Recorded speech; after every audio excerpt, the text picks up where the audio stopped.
that a politician is a leader. Don't ever believe that. Because the system that we have produces politicians. It doesn't produce leaders. And so you can have a politician who knows nothing about leadership, and he's leading you. Politicians are concerned about the next election. That's all they're interested in. That's why they cannot be leaders. But leaders are different. Leaders are concerned about the next generation. I want you to compare those two thoughts the next time you have a politician come to your house wanting to vie for your vote. Just ask him, what is your vision for my children? I will sit and listen for 20 minutes for you to tell me what it is. He will leave your house. Because he has no interest in your children's children. His concern is to stay in power, to keep the position, to win the next election. This is why they cannot lead. When you are going to have a conversation with a politician, you should actually try this as a test. You, by the way, as a citizen of a community, you have a right to be seen by the mayor. I hope you know that. If you voted for a mayor, the mayor works for you. Therefore, you have a right to see him. You can make an appointment to see any public officer you voted for. Did you know that? That's your legal right. If he don't want to see you, you can take him to court. That's democracy. So I want you to make an appointment to go and see your mayor or go and see your governor and just sit and say, I want 10 minutes with you, sir. And ask him about that list right there. And sir, what is your purpose for being in leadership in this city? What is your purpose? The first question will make him very nervous. Second question, what is your passion for our community? He'll be wondering what you're talking about. What are you talking about? I just want to build roads and bridges and provide jobs. No. What is your passion? And this is why we need to question the leaders we have. And so I have a little thought here. I call it politics versus leadership. Let's talk about it for a second. Number one, politicians focus on programs, not vision. Number two, politicians' priority is securing the next election, not securing the next generation. Their focus is different. Number three, politicians are preoccupied with promises, not purpose. What we need is statesmen. Statesmen. We don't need more politicians. A statesman is an interesting human. A statesman think of the next generation. Welcome, ladies and gentlemen. Hope all is well. I was MIA, I was MIA.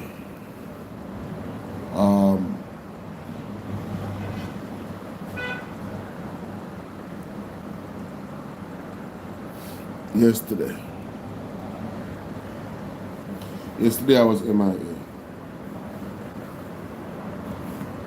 Just tapping in.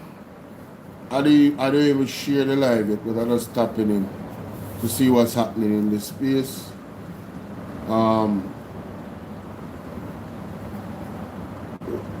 One of the things that should not leave our minds this year as Jamaicans is the 4-year-old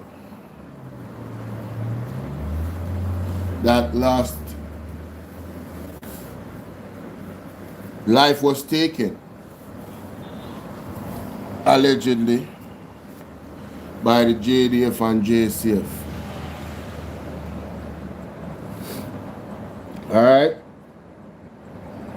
One of the things that should not leave our minds.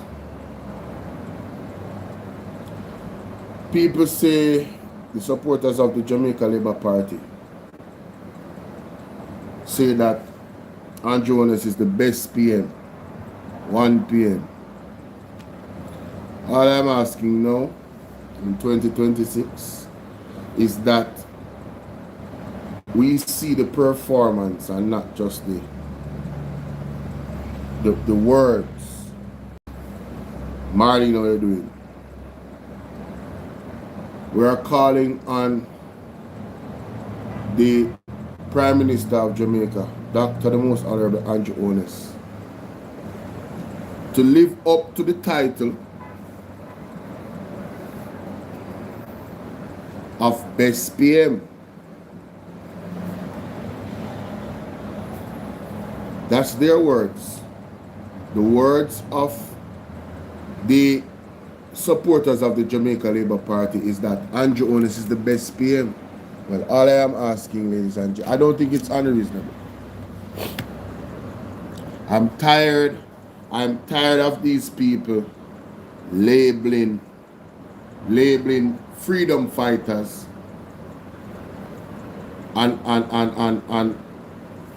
advocates that care for the people's well-being.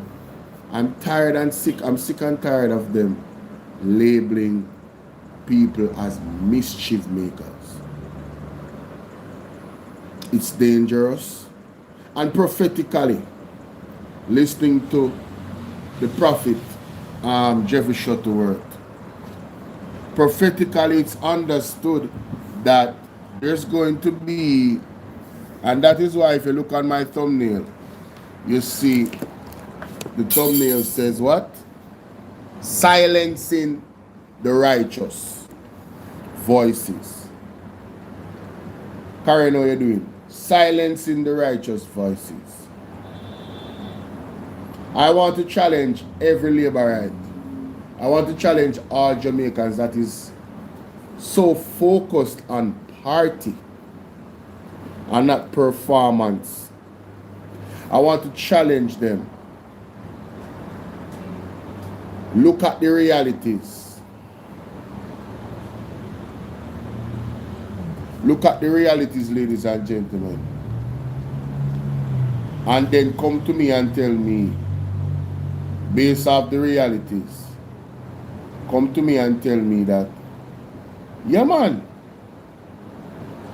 the man are the best, brother. You don't see what the man do. Look, him do this, him do this, him do this, him do this, him do this. Show me. One of the biggest crises that we're facing right now is the situation in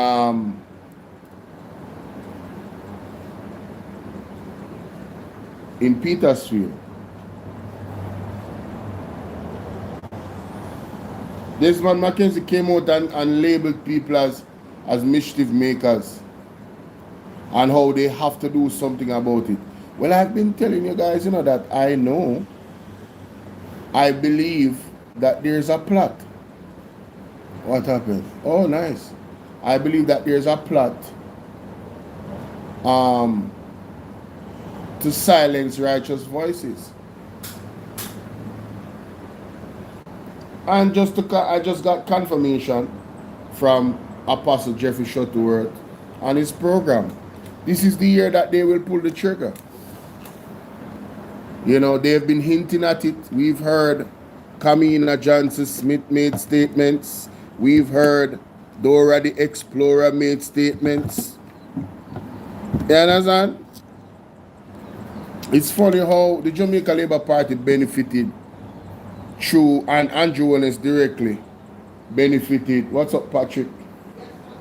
They benefited from, but him not reach it. Look at our next person you want to call. It's funny how they benefited from propaganda. Their propaganda machine,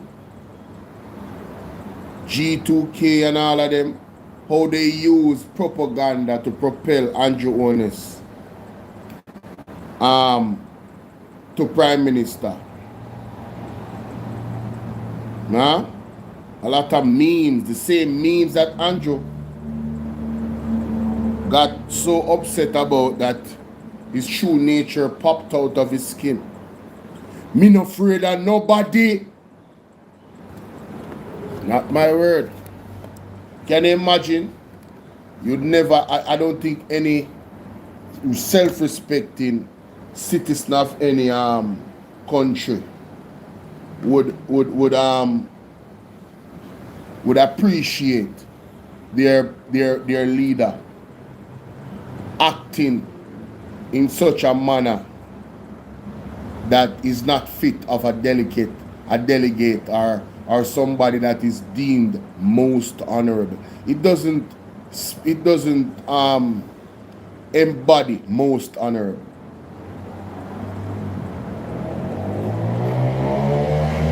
Delroy, how you doing? UK in the building, big up. But you know, one of the things that I am most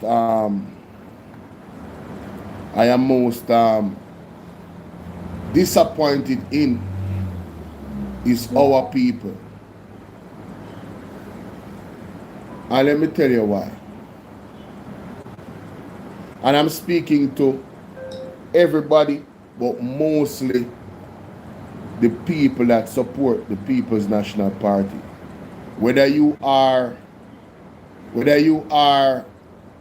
a content creator or you are a regular citizen and you're in the chat, I'm very disappointed in us. And let me tell you why. Some of you like to sow discord.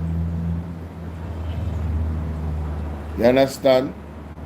You are the voice of dissent. Every chance you get. You have some people that, because you don't like somebody, you want everybody else not to like them. Because you have a problem with somebody, you believe all of your friends should have a problem with that person as well. It's juvenile. It's immature.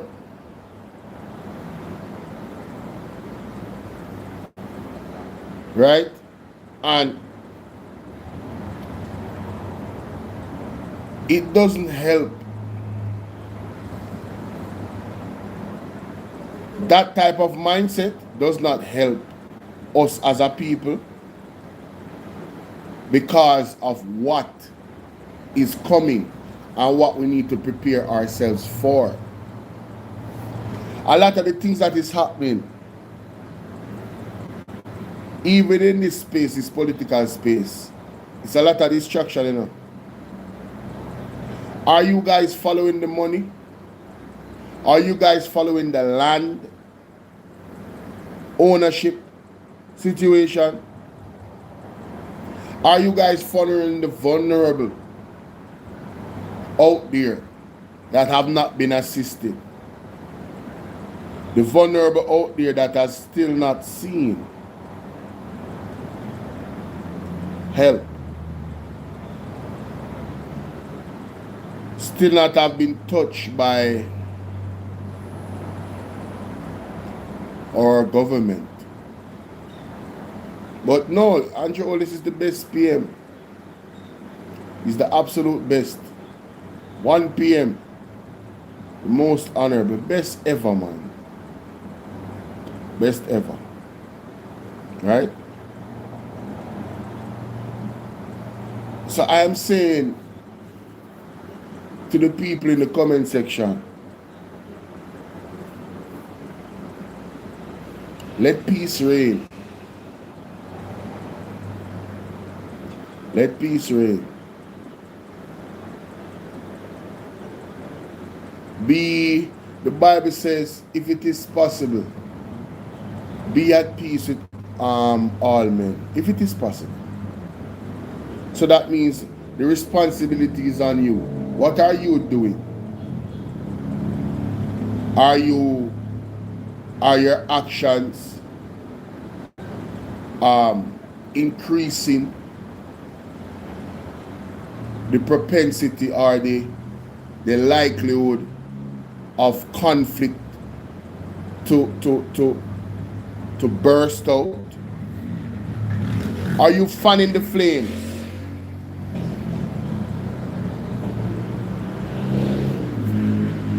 You know, I remember people can say what they want. On my platform, I remember many times people in the comment section, even people that called me, had certain energy towards Andrew, and it's like, you know, they would speak in a tone where if they saw him on, you know, they would do something to him physically. And always I've always come against that type of mindset. Always. Always.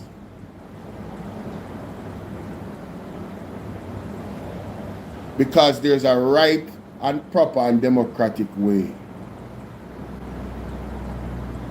for us to have our desire in terms of leadership in this country. Right? And whether we believe that the last election a lot of skullduggery was done, whether we have convictions about it, I've never wanted any, I've never advocated for any violence. Peaceful protests. As a matter of fact, at this point, I'm with Mr. Apostle Jeffrey Shuttleworth.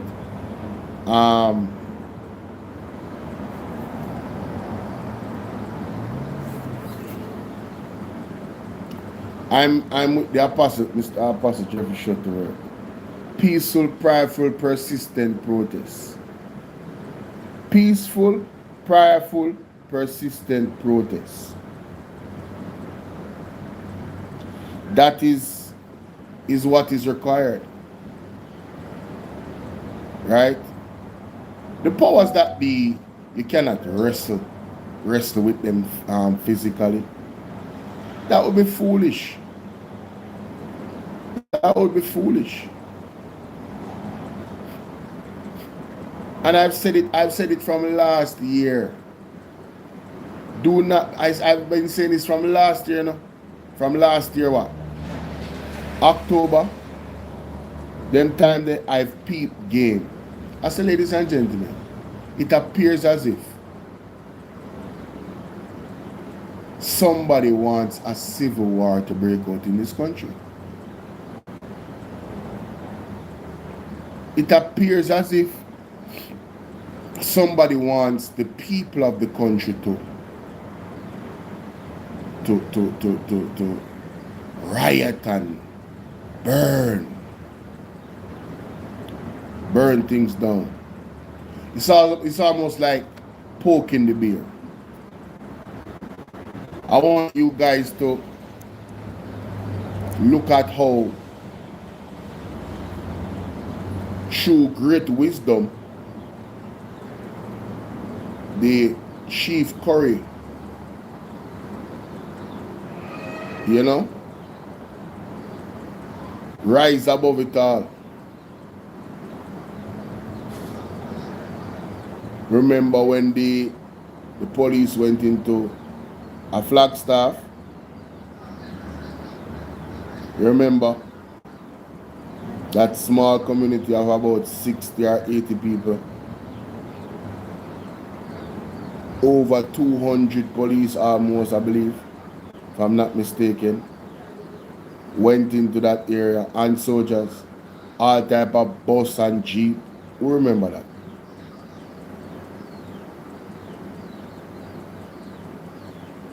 Right? That show of force could be deemed provocation. What has Chief Curry done? Sought dialogue. And this is just an example of using your wisdom and understanding. And never being quick to use force. Force should be last resort, ladies and gentlemen. Last resort. And I speak not in fear of the system or in fear of Andrew and whoever he is working for.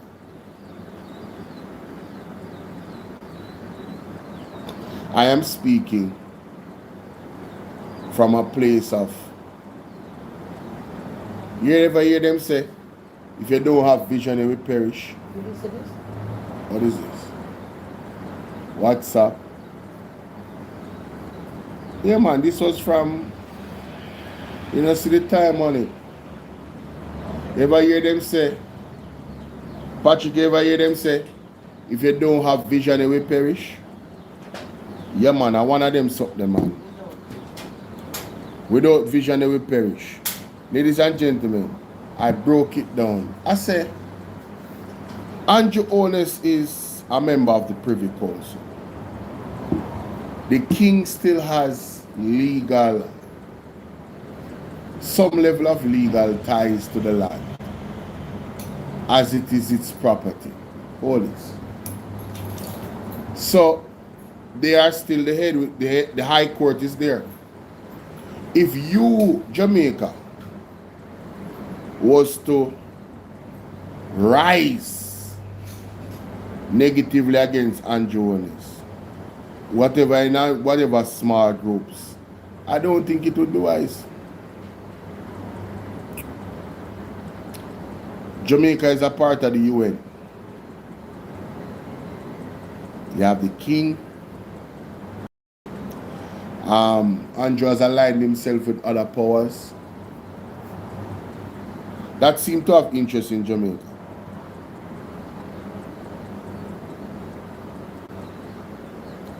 Just like how Andrew sent military support to Haiti.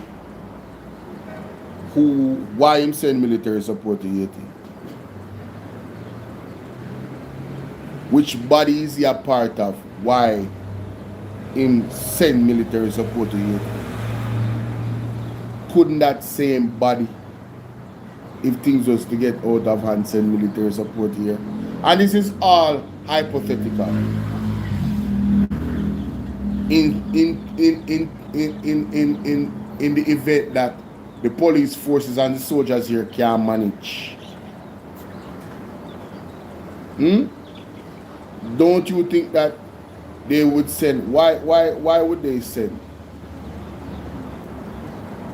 I'm just thinking out loud here, and this is hypothetical. Well, there's a potential WW3 brewing. What you're doing, Hakeem, this landmass strategically would be a point of both contact and, what did I say, delivery.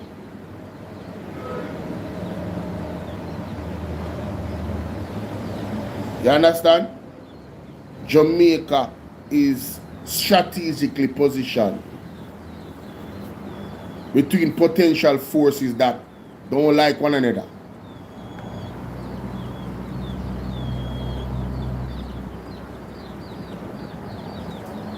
So I don't think it's wise to act out of emotion.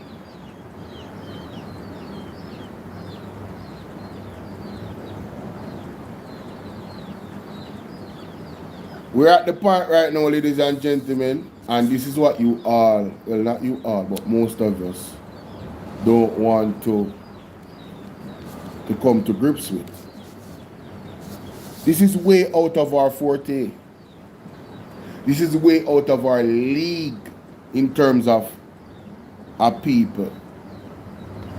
And one of the reasons why it's way out of our league is because we are not united on basic human principle. Forget about party. The police unalive a 4-year-old. And you have people, and even the government, that brush it off as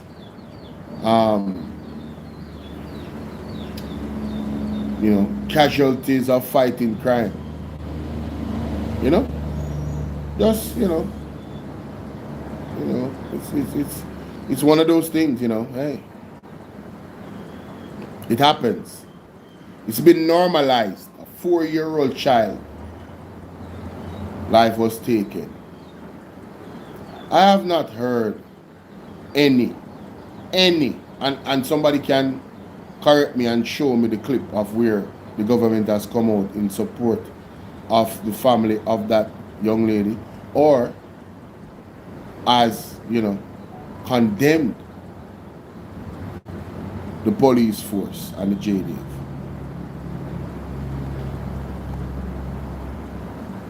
One hour. As a matter of fact, what I've seen is quite the opposite, ladies and gentlemen. And I believe Andre addressed it on his platform. I didn't even know. I'm really freestyling today. I'm just here because there's some things on my mind, and two, I haven't been on live since yesterday on these platforms. All of yesterday I didn't go live. You understand? Listen to this. What the Senator Bullfrog said, because I look like an awful bullfrog, Mighty God! Look at the bullfrog, Jamaica. Cool. What you said?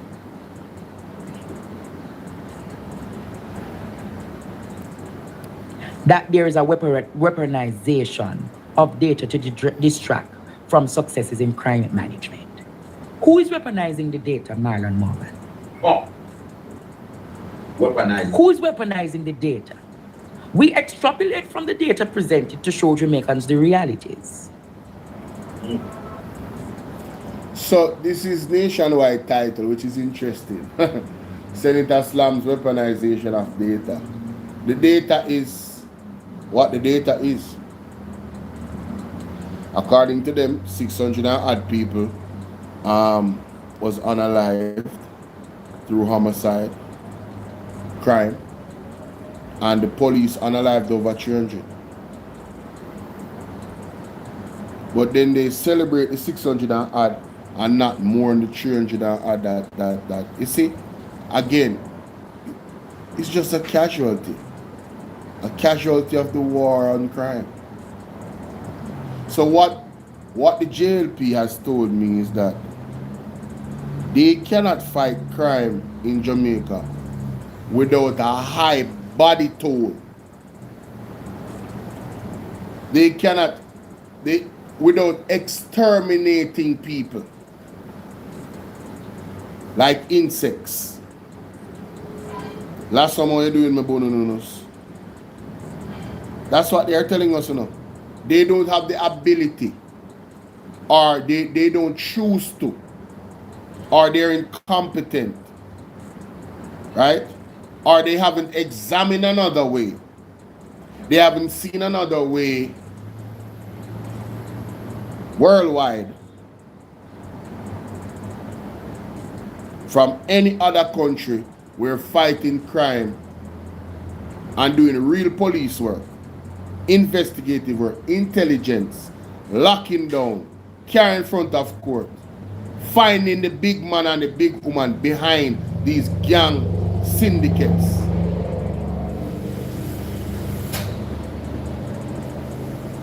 Right?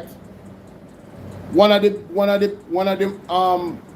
most powerful thing a police officer can do, or investigator, is to get intel on the bigger picture, so you can really get to the root of the problem.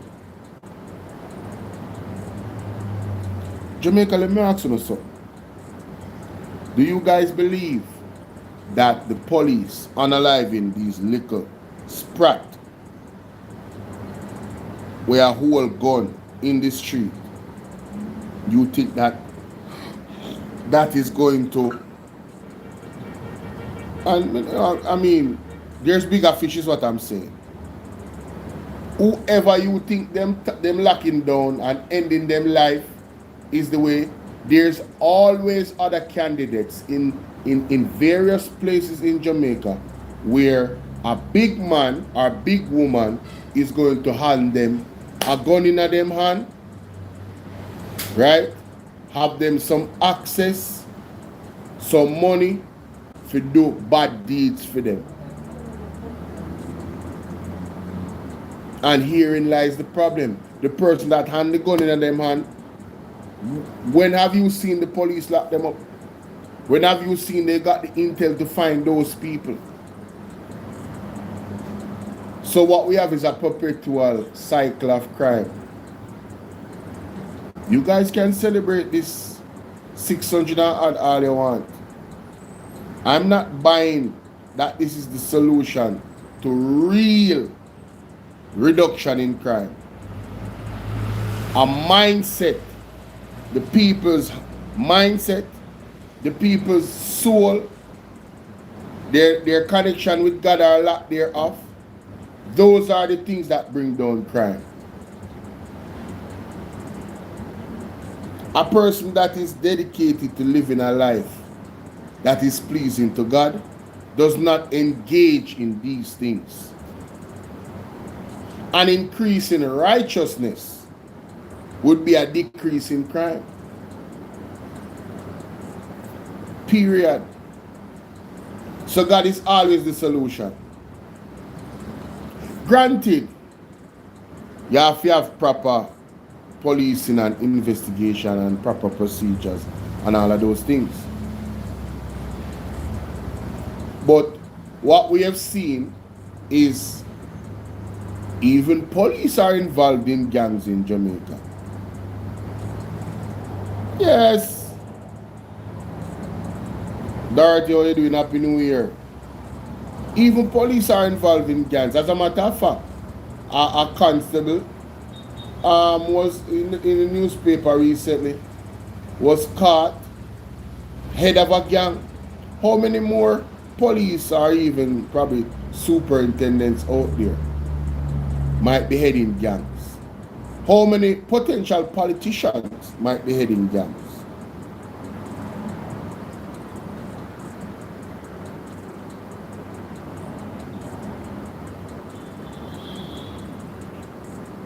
Let that sink in. So until we see real, because when you unalive one, all you're doing is springing up back 10 more criminals.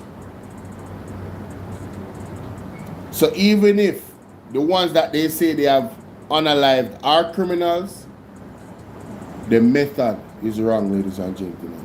And that's why we don't give it any credence, because you're swapping homicide from the criminals to homicide by the police. How many of these criminals do you think is really shooting back at the police or even shooting the police? Pointing their gun.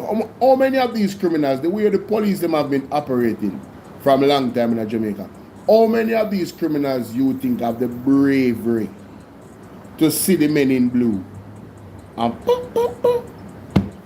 I don't think there's many, ladies and gentlemen. I don't think there's many. Obviously, there's cold-hearted criminals. Crime cannot stop crime. Thank you so much, Akeem. There's a right and a wrong way to do everything. The police responsibility is also to the Constitution and the law and the Charter for Life. We understand that they have a difficult task, but we never tell them if we're going to take the job. It doesn't mean that you are going to be left and give, well, the government is giving you guys the excuses, but no well-thinking Jamaican should offer you any excuses. Really. For us having this large amount of people. Oh, next year it's going to be 500. And we are supposed to believe that all of that is just hardened criminals in Jamaica. Let me tell you something, man. You see a lot of these people in this country that, and this is my belief and my opinion, a lot of these people that are in badness and say them a bad man, make WW3 start and you tell them say you're going to put them on the front line. They are not built like that, ladies and gentlemen. A lot of them are cowards. A lot of them are cowards. Remember when you used to watch the Western, the movie them, and you see man stand up in front of man, fair and square when they have an issue with them and decide, say, oh, so we are going, this is how we are going to decide this. But these, it's some cowardly acts, man. Some cowardly acts, ladies and gentlemen. And you know, a lot of these criminals, they only attack the poor.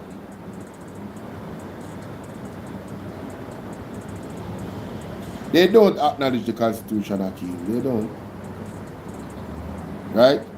A lot of these criminals, they only attack the poor and the vulnerable. So that in itself shows you that, you know, they are weak in character.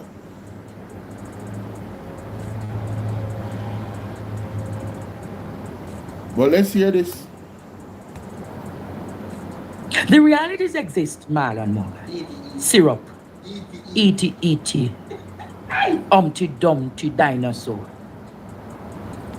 And I said to him recently, he should be glad for a platform like mine who advocated for him to become a senator. Because for almost 10 years they have him over there just and yam down the place like a chichi. And if it wasn't for Andre Stevens, he wouldn't be a senator today. Hear him thank you, Paul, thank you. But you, senator, come here, senator.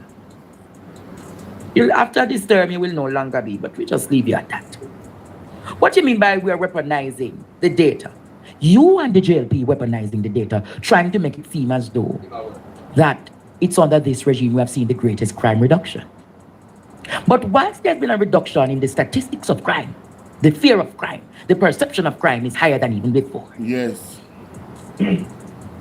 Yes.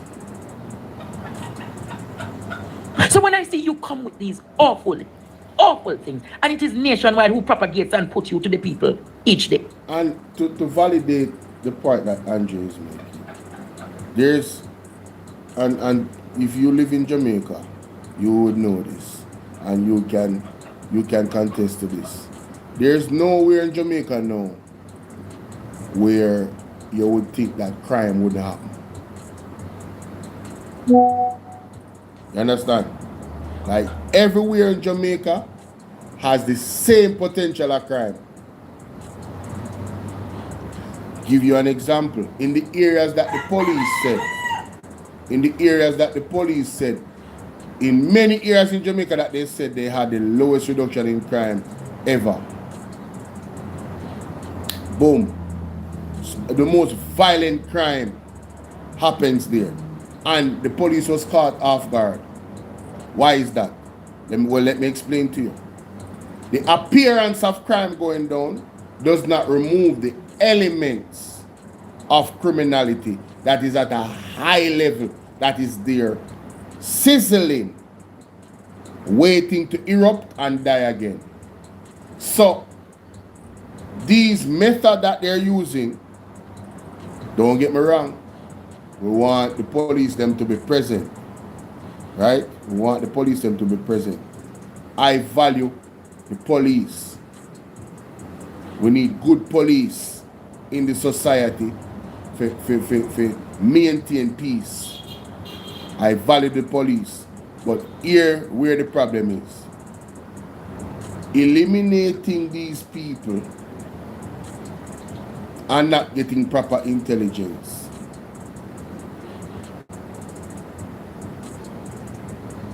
Right? I believe these criminals now might have a trigger of, you know. Oh, by the way, I was supposed to make a call now. I believe these criminals might have a trigger where now they'll be more likely to confront the police, so to speak. Because, I mean, when you see some of these cases that is at the what you call them people where not Mocha, oh my goodness, the ones that investigate the police, the body that investigates the police.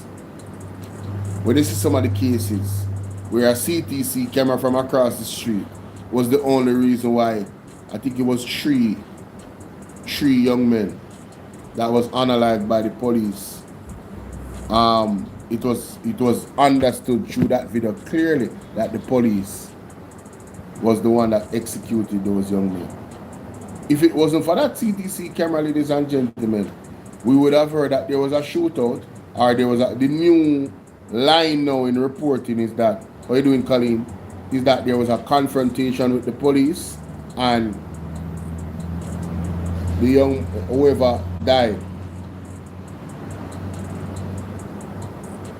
That is it. That's where we're at right now in Jamaica. It's no longer a shootout, and at least, what name? What's the virgin name again, Mr. My mother used to kill a dog. Police, Renita Adams. At least Renita Adams used to say the man them escaping the nearby bushes, all when the bushes not there. That's a joke, by the way. Twins are twins. In the middle of halfway through, the man escape in the nearby bushes. No bush not there halfway through, friend. We have heard the same. I'm glad you're good, Colleen. We have heard the same reporting from police over and over again.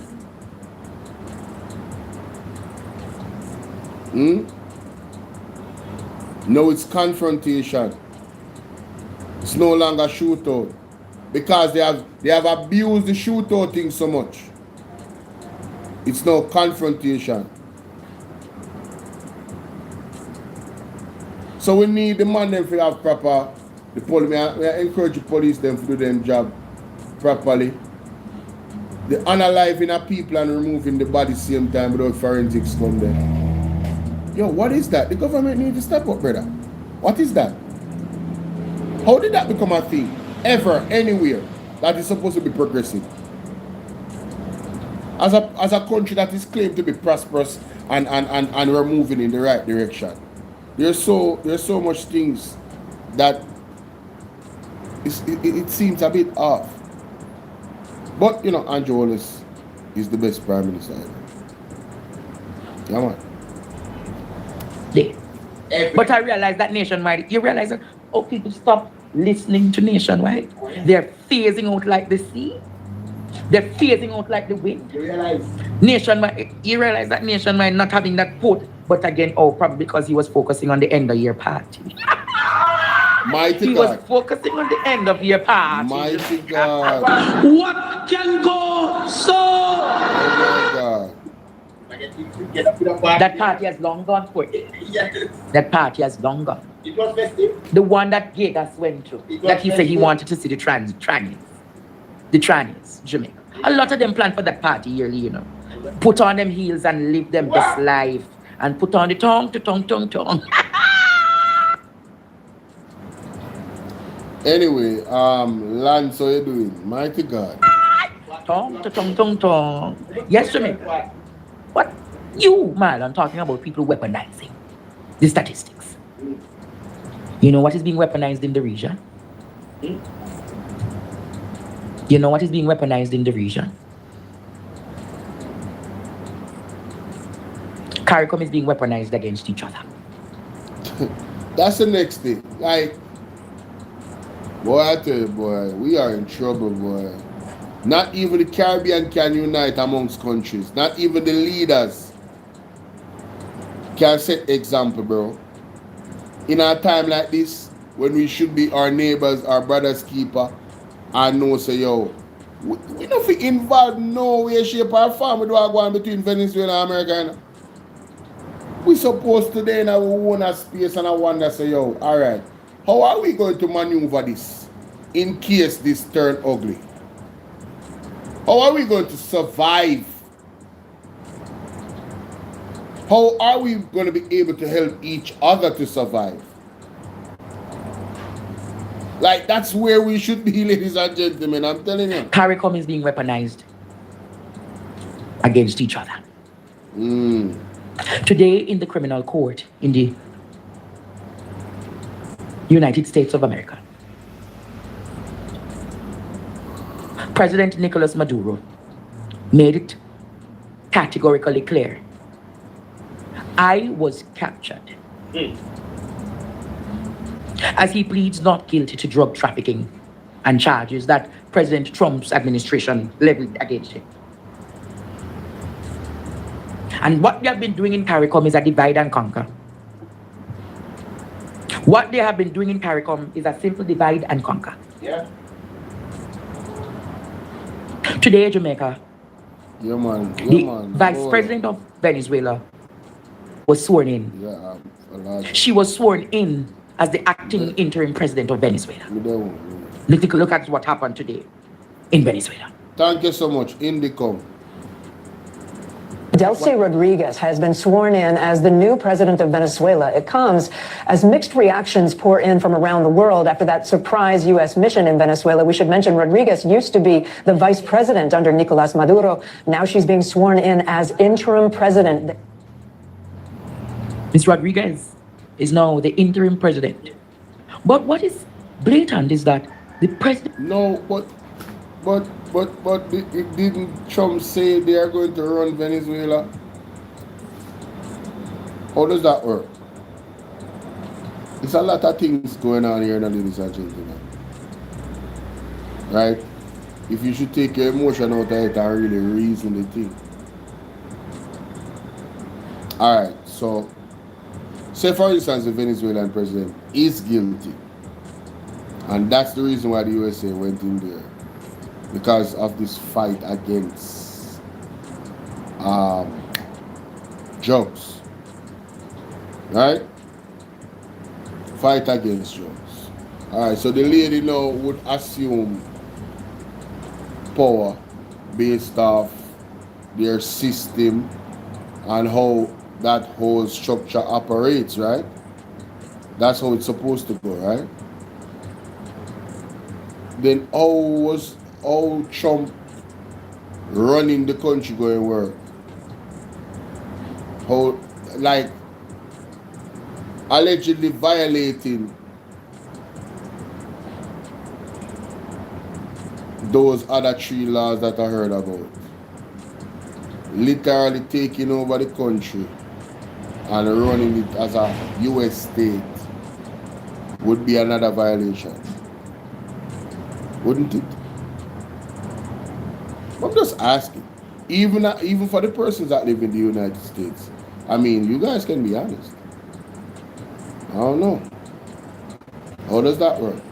How would the United States feel if somebody came into their country, take out their president, capture him, and then put him on trial in the other country? How would they feel about it? What would be their response?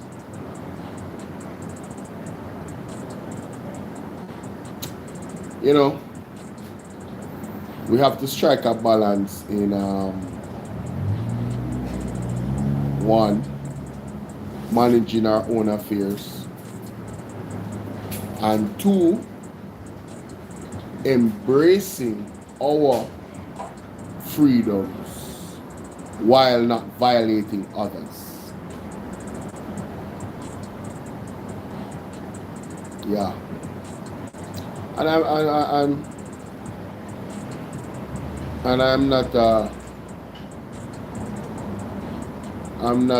if you watch my videos, I never supported the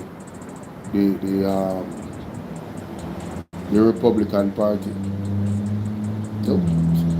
I never supported the Republican Party because I understood that if they were in power, man, this whole double tree thing would have been accelerated under that woman. You heard what I said? Yeah, it would have been, Yankee Bless, big up. Antonio, Desi. It would have been accelerated, ladies and gentlemen. So, but we have to call a spade, and we have to reason out the thing. Now, obviously, there's intelligence and other things that we as citizens are not privy to. But if you was to look at the reasoning behind everything, you know, Trump says it's a war on drugs, but there is somebody that was actually a hardened drug criminal that he pardoned. I believe, based on what I've seen on the internet. That's interesting. So how was that person pardoned but Madura is being captured? You would think that way. President Trump would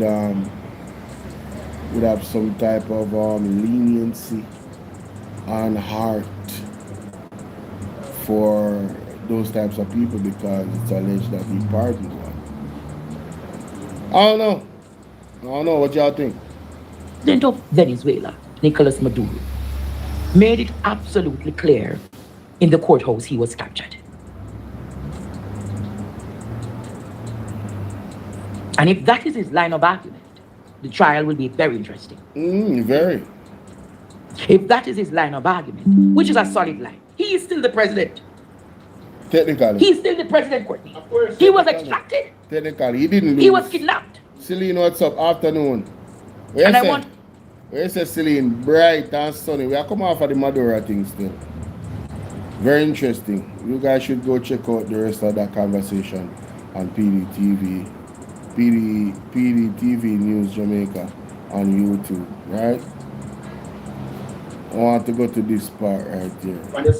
The media was lying about him talking about what is happening at Petersfield. And he said he did not give any eviction notice to the people to leave immediately. Yes. The media is not showing you what is happening at Petersfield, but I have gotten coverage. I have gotten video evidence tonight, Jamaica, to show you what is happening at Petersfield High School shelter. Look at what is happening, Jamaica. Look what happened over the weekend to the residents. We're here at Petersfield today.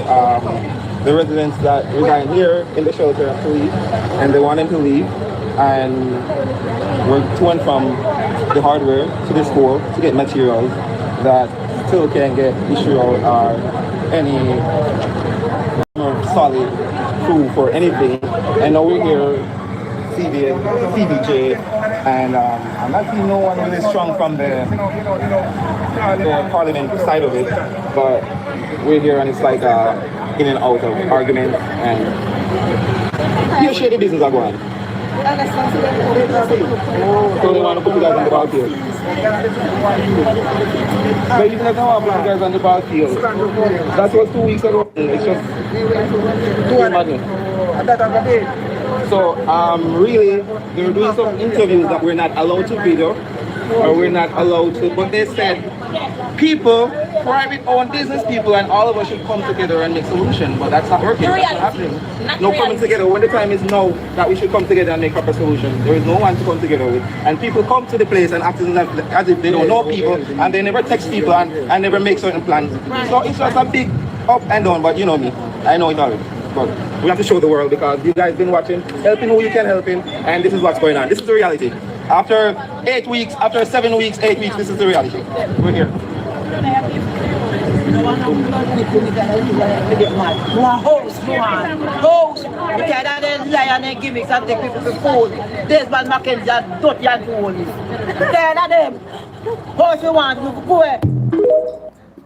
So ladies and gentlemen, it appears that Desmond McKenzie has put his foot in his mouth. So the latest update from Petersfield is suggesting that what people already feared has come to fruition. That the people are being evicted. That's what it appears. And it's coming from the people, not me. So what is going on, Mr. Desmond McKenzie and Jonas, what is going on?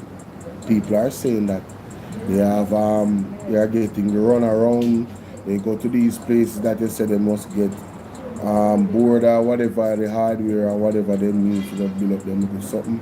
Them say people are put on ball field. But then again, Mr. Desmond McKenzie had said that the preparation to move the people at the back of the school was well advanced, if I'm not mistaken. But we're going to hear the clip. But Jonas is the best Prime Minister, ladies and gentlemen. Hands down. Best PM. 1 PM. Tired of them!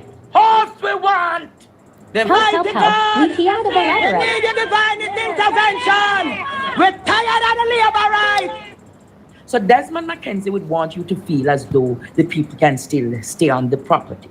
But here are the realities, Jamaica, that the people are being taken off the property. They are being placed on fields, Jamaica, without proper aerated places. And this is what is happening in Jamaica. And the media has joined forces with the government. The media is not carrying the unfiltered truth of what is happening to the residents. It is unfortunate that I have to use this opportunity to respond to some dangerous mischief that is being created as it relates to the shelters, especially the Petersfield shelter. This government has never indicated to anyone that shelters will be closed at 12 noon today. There are persons out there who are creating... You know what? I want you guys to really pay attention to what Desmond Mackenzie just said a while ago. He never indicated that shelter would close down at 12 noon today on that day, December 31st.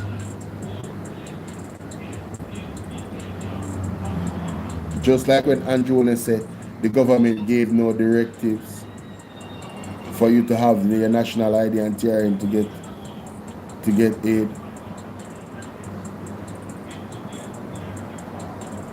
There's been a consistency in this from the government. We have seen it 2 times blatantly now, where something was said that appears to be, I don't know, maybe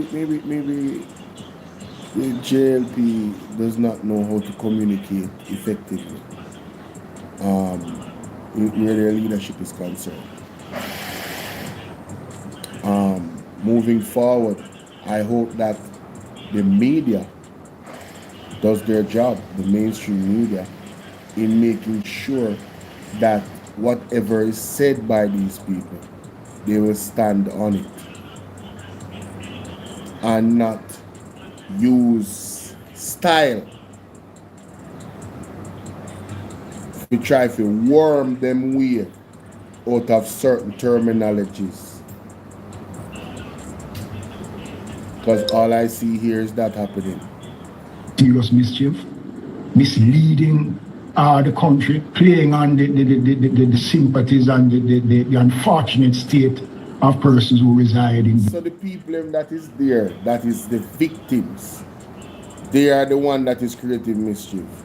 And they are the one that is, because these are the people that we see now. So when people see them crying out and we echo their cry, we are mischief makers. I want you guys to pay attention to these terminologies that they've been using, because they are setting a precedent for something to come on. Here Andre said, be prepared for what is to come, and for what is to come, be prepared.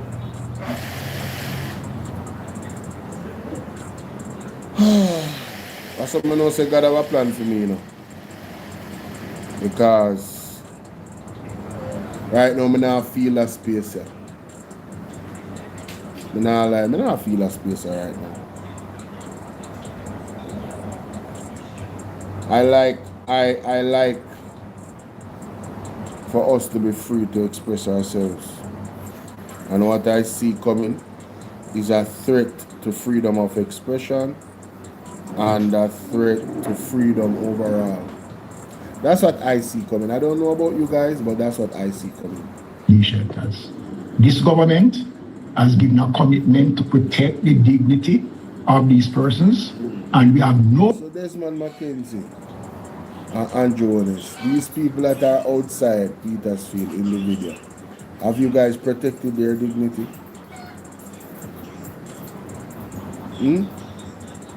Have to be going up and down and one bag of ring around, and not my word, that's what they said in the video. It's a bag of ring around. Have them run in a circus like this.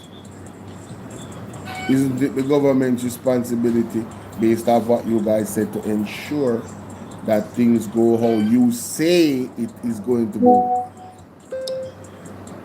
And if you don't have that power, then who does?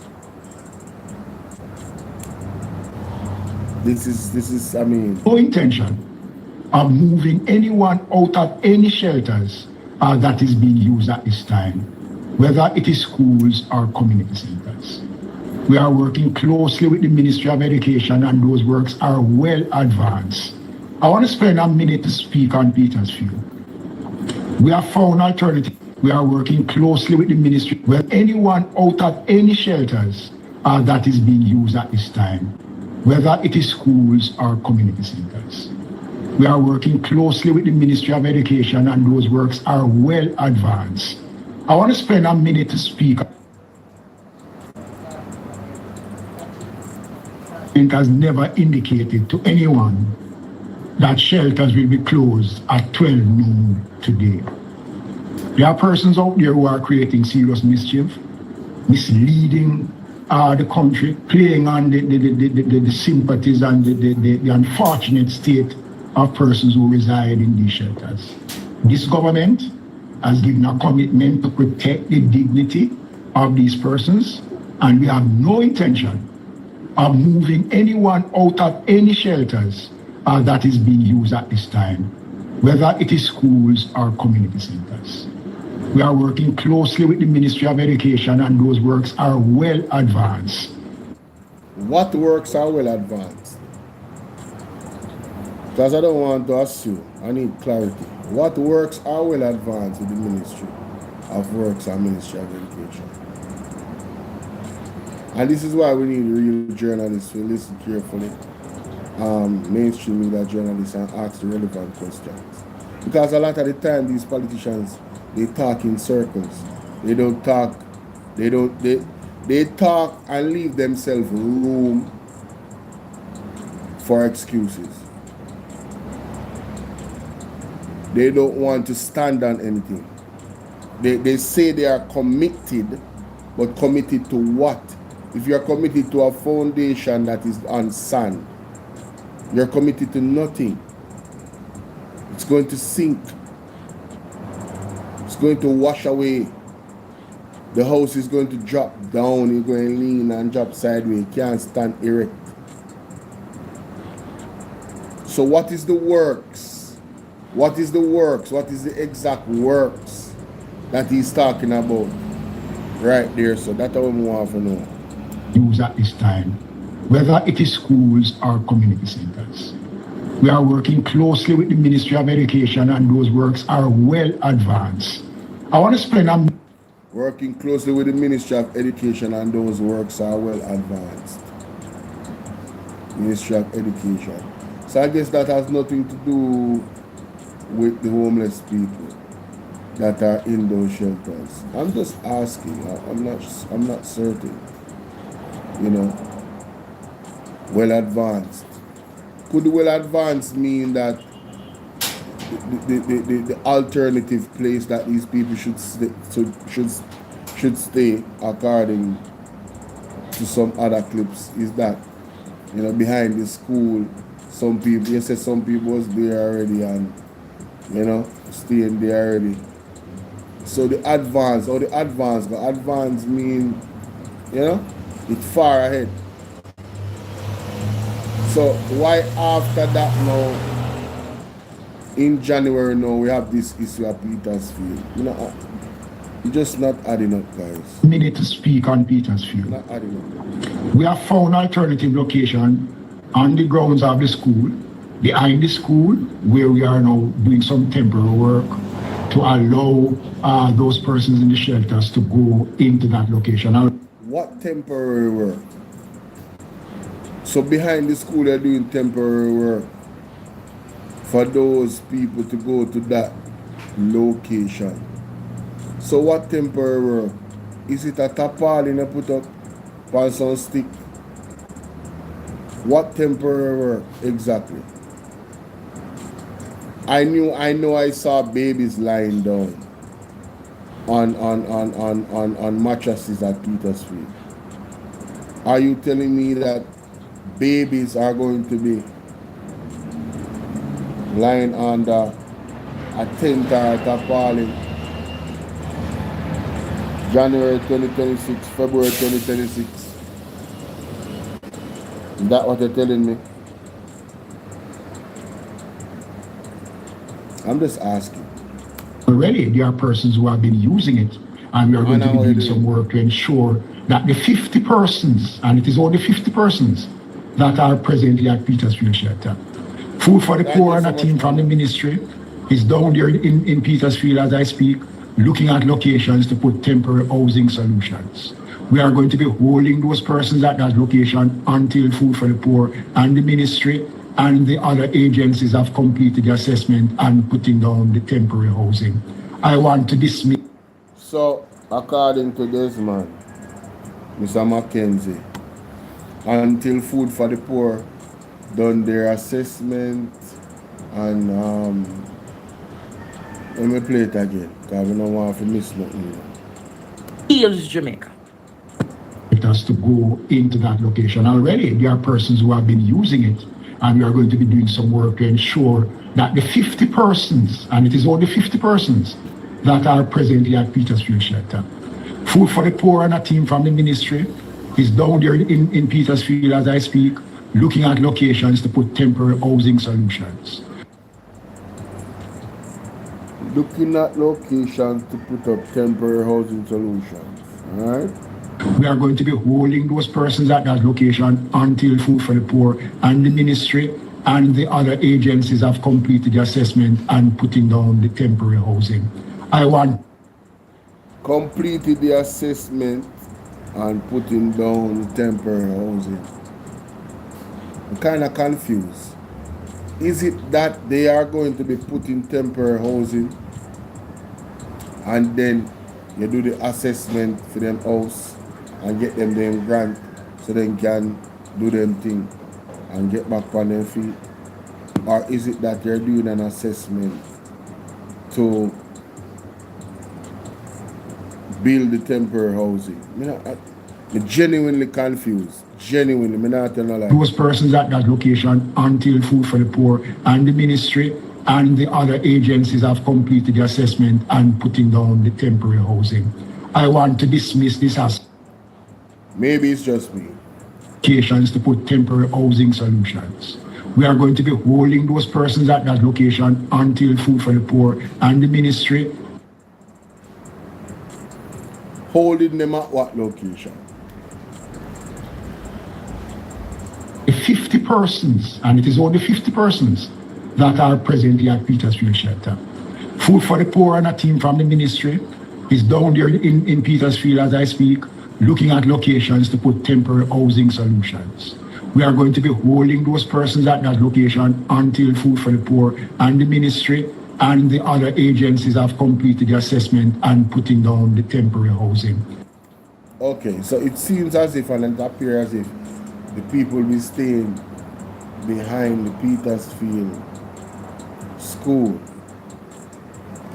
temporarily while they do the assessment to build temporary housing solutions for the 50 people. That's what I'm getting from it. I want to dismiss this as false, mischievous, and a blatant lie, and to call out those persons who have their own political agenda and want to use the plight of these people to get recognition. Stop it. This government is going to push back at the mischief makers, and we're going to call them out for who they are and for what they are doing to. Listen, I cannot wait. I cannot wait to hear them go in a parliament and call out the mischief maker them. Like how they call out for them mischief maker them when them used to win election. Yeah, me can't wait. Hurt these persons because they are creating fear amongst the persons who have already going under severe. So now he's accusing people of creating fear, right? When he's speaking for the people. He is speaking for the people in Petersfield. Interesting. Which person go to this man Mackenzie and say, you know, these people are creating fear in me? one of the things he's doing, you know, is acting as if the reality is not the reality that the people are living. And as if people online is creating fear. So the persons them that is not there is putting out messages to the persons them that are there, that is living their reality, and having them a fear. I want you guys, I know it's complex for some, but if you get to me, just say I get it, Bolo. What I'm hearing from Desmond McKenzie is that people not living in Petersfield is creating fear into people living in Petersfield, especially those specific 50 people that are in the shelters. They're mischief makers. Or is he saying that there's somebody that is physically on the ground in Petersfield, creating fear in the people that are at the shelter? Then why is it that the people that are at the shelter is cursing out Desmond McKenzie? Could it be that Desmond McKenzie is the one that created fear in the people when he said by December 31st, you know, this thing I got locked down in a Virgin because the kids them have to go to school? Is it? Yeah, man. Can you feel that?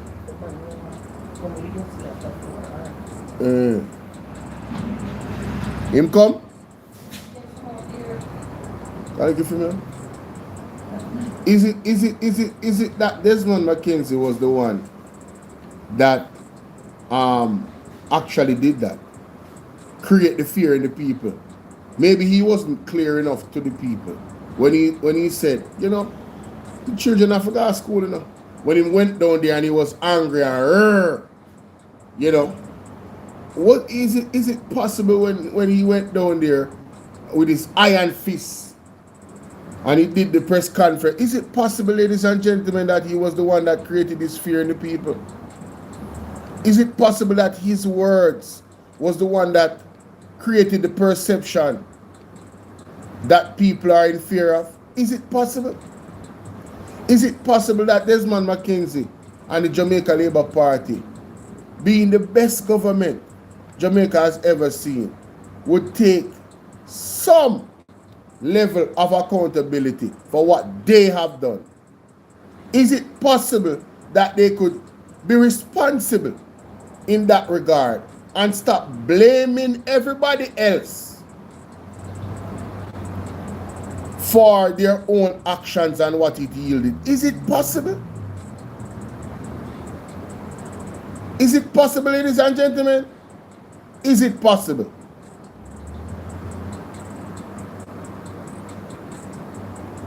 I don't know if it's this video. Let me see.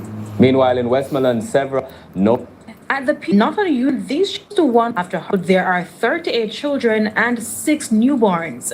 We met this man with his 4-month-old. He too is homeless. This was 2 months ago. One room I'm in there with him, and he mash up bad. Me have to, his mother have to run with him. I go in our next house, and the way the breeze I lift the zinc, man, we have to run out and run go over one another from concrete house, and the baby him drop front way with the baby. He lost everything. No one saw it for the baby. I mean, I really have no clothes for him. See there, not with socks upon him. No, I mean, I have for him right now. No, yeah, man, there was socks. More some feeding and pampers. Right now, one pampers here, one pampers here, right now. One pampers upon him. I never know how him. Right now, you got people right now. The stories are similar among the people staying at the high school. Teachers turned shelter administrators have been doing what they can to assist, like Philippa Walters. So far, the shelter, we have not gotten any assistance. The police are investigating the theft of several items at the Petersfield High School shelter in Westmoreland. The development comes just days after the local government minister Desmond McKenzie announced that the facility will be closed come December 31. General Perseus has details. A teacher of the Petersfield High School showing our news team the room which was broken into by vandals. During our visit to the school-turned-hurricane shelter, we were unable to go inside because an emergency meeting was in progress. Days after he gave shelter residents notice to leave, local government minister Desmond McKenzie was back. The situation is deteriorating. What you say a while ago, miss?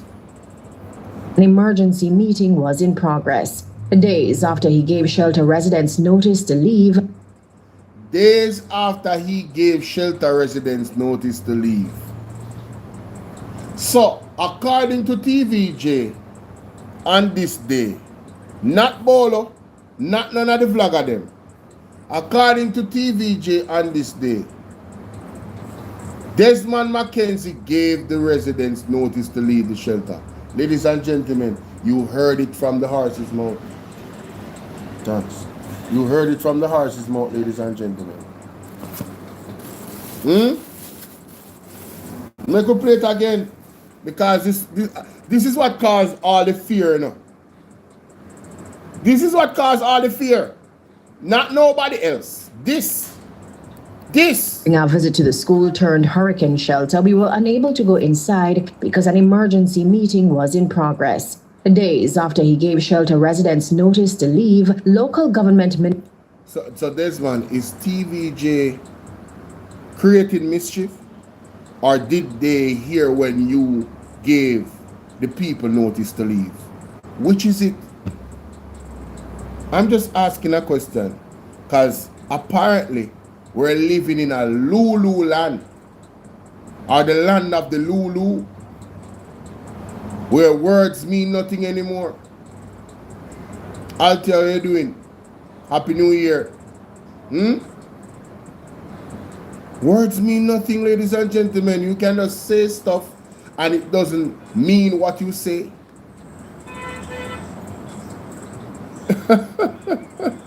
No, a Lulu land we're living in. Down is up and up is down. What is going on? Hurricane shelter, we were unable to go inside because an emergency meeting was in progress. Days after he gave shelter residents notice to leave, local government minister Desmond McKenzie was back. The situation is deteriorating here as I speak. There have been a major break-in in the staff room here at the school. They have stolen the school's personal property, including a number of laptops, which is critical to the learning of the students. It's believed the perpetrators made their escape through the back of the school, where the fence was blown down by the powerful Category 5 hurricane. That area has also been transformed into a space for laundry. According to the minister, the indiscipline at the shelter is worsening. They have been threatening the shelter managers and the person who are working here at the shelter. The behavior has gone beyond the level that I'm going to accept. Going forward, I'm going to request that the police have a 24 hours present here at the school, because I am not prepared to put the lives of the persons who have volunteered their services here to be subjected to any threats, any level of disrespect. TVJ News has learned that in addition to the over 100 shelter residents, hurricane victims in and around the area are also provided with food daily and are also recipients of care packages. The shelter residents are, however, leveling blame at the outsiders for creating problems. The minister, however, had his own theory. All because the fact that they are not required to leave the school, because the fact creating problems. The minister, however, had his own theory. All because the fact that they are not required to leave the school, government is making. The minister, however, had his own theory. All because the fact that they are not required to leave the school.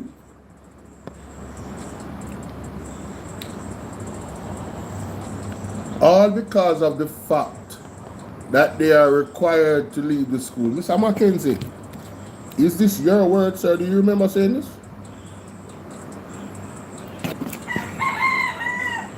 Outsiders for creating problems. The minister, however, had his own theory. All because the fact that they are not required to leave the school. So, Mr. Mackenzie, is this AI? Do you remember saying this?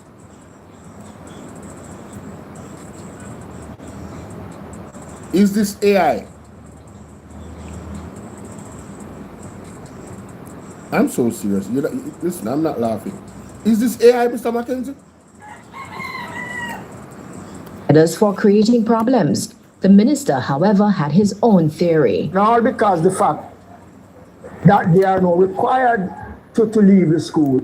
The fact, you know? The fact. Outsiders for creating problems. The minister, however, had his own theory. All because the fact that they are not required to leave the school. Government is making provisions for them. Some are willing to go, some don't want to go.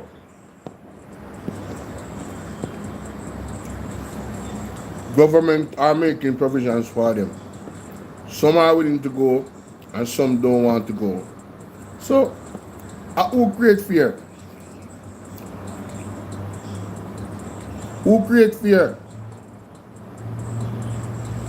Who create fear? Who are mischief maker? And I'm going to say this now. We are not going to compromise any of the 4 positions that was made to them on Wednesday. And if they want to be difficult, I can be difficult too, and I'm going to be difficult. So, Mr. Mackenzie, who create fear? Now you see how to be difficult. Who create fear? Who create fear? It is unacceptable. It is totally unacceptable. And I'm going to urge them. I hear that some are saying they will block road and they will this. I am not afraid of roadblocks. I'm going to appeal again to their conscience. Let good sense prevail on this matter. So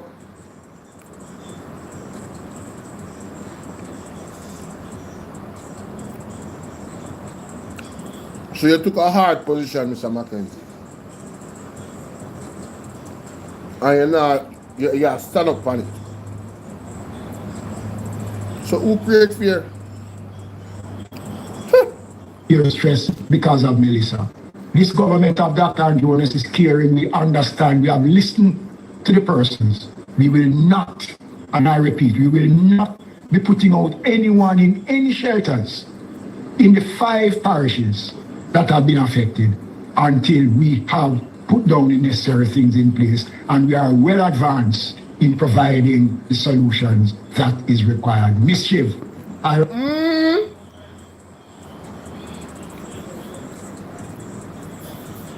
So you're well advanced.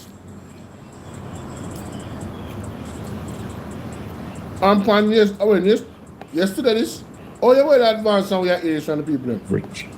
I have gotten video evidence tonight, Jamaica, to show you what is happening at Petersfield High School shelter. Look at what is happening, Jamaica. Look what happened over the weekend to the residents. We're here at Petersfield today. The residents that reside here in the shelter have to leave, and they want them to leave. And we're to and from the hardware to the school to get materials that still can't get issued out or any form of solid food for anything. And now we're here, CBJ, and I'm not seeing no one really strong from the parliament side of it, but we're here and it's like in and out of arguments, and here's where the business are going. So they want to put you guys on the battlefield. So you never want to put you guys on the battlefield. That was 2 weeks ago. It's just too madness. You hear that? The man said, if they want to put us on the battlefield, that was said 2 weeks ago, so we're battlefield there. So really, they're doing some interviews that we're not allowed to video, or we're not allowed to, but they said people, private-owned business people, and all of us should come together and make solutions. But that's not working. That's not happening. No coming together. When the time is now that we should come together and make proper solutions, there is no one to come together with. And people come to the place and act as if they don't know people, and they never text people and never make certain plans. So it's just a big up and down. But you know me, I know it already. But we have to show the world because you guys been watching, helping who you can helping, and this is what's going on. This is the reality. After 8 weeks, after 7 weeks, 8 weeks, this is the reality. We're here.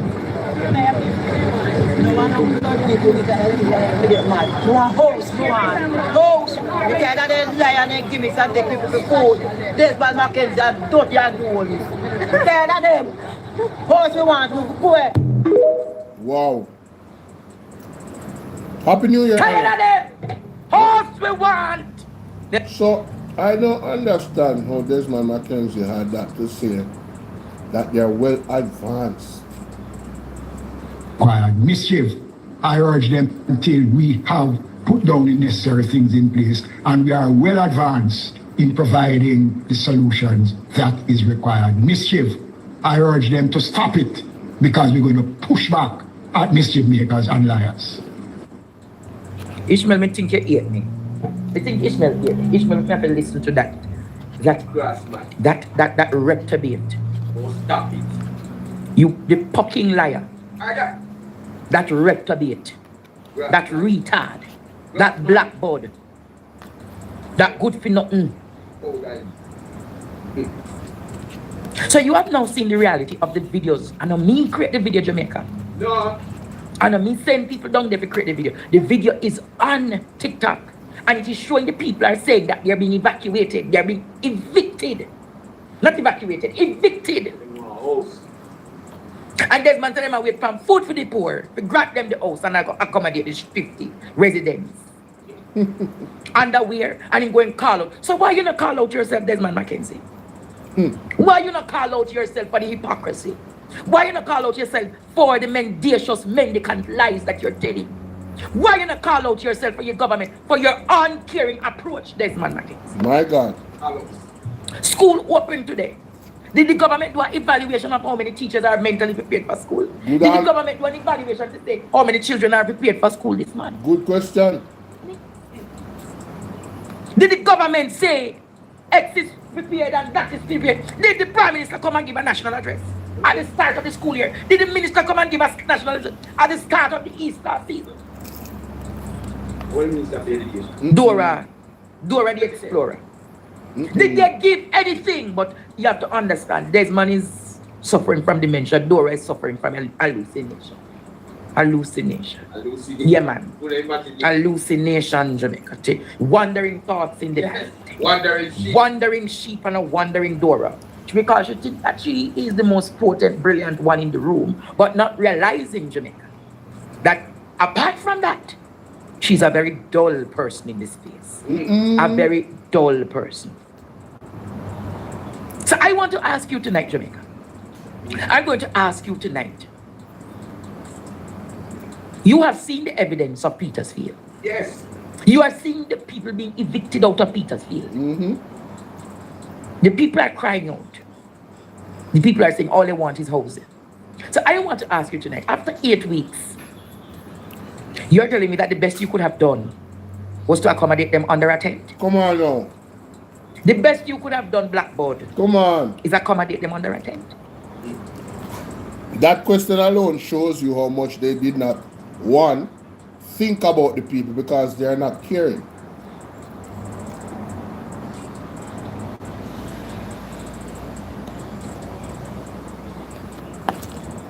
Andrew always went on CNN and told us that they have the best, not the best, no one to lie for him. He has a strong and credible preparation and recovery strategy. Well, you see how they're preparing, right? And you see how they're recovering, right? Would you guys say that it's strong and credible?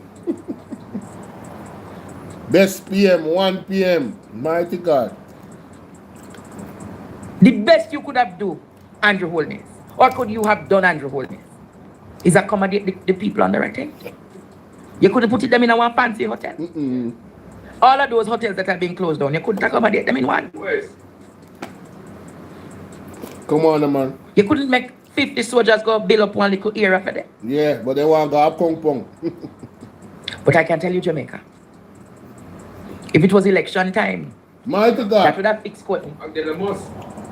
If it was election time, they wouldn't need ID if you get no aid.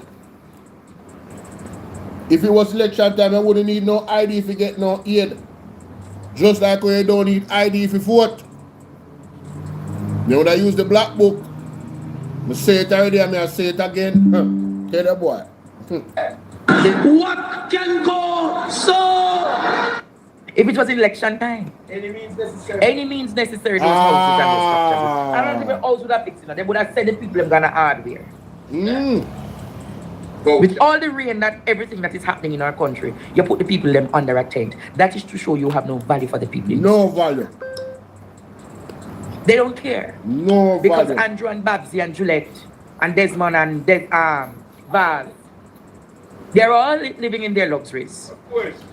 They're all living in them, and when them done them, they're on beach with Christopher and Ben Spunani and Nigel Clark and all of this.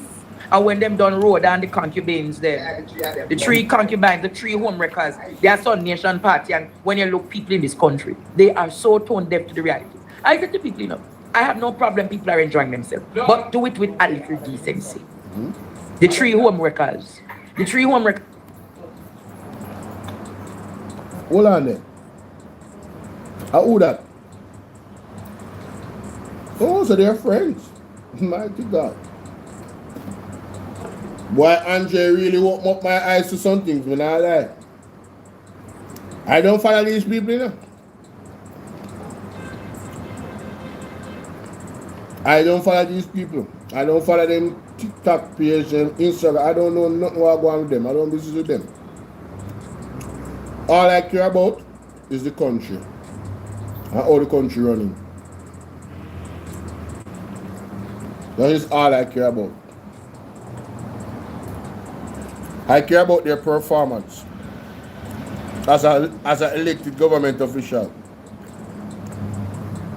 that is being paid millions of dollars. Millions. Yeah, man. What is this?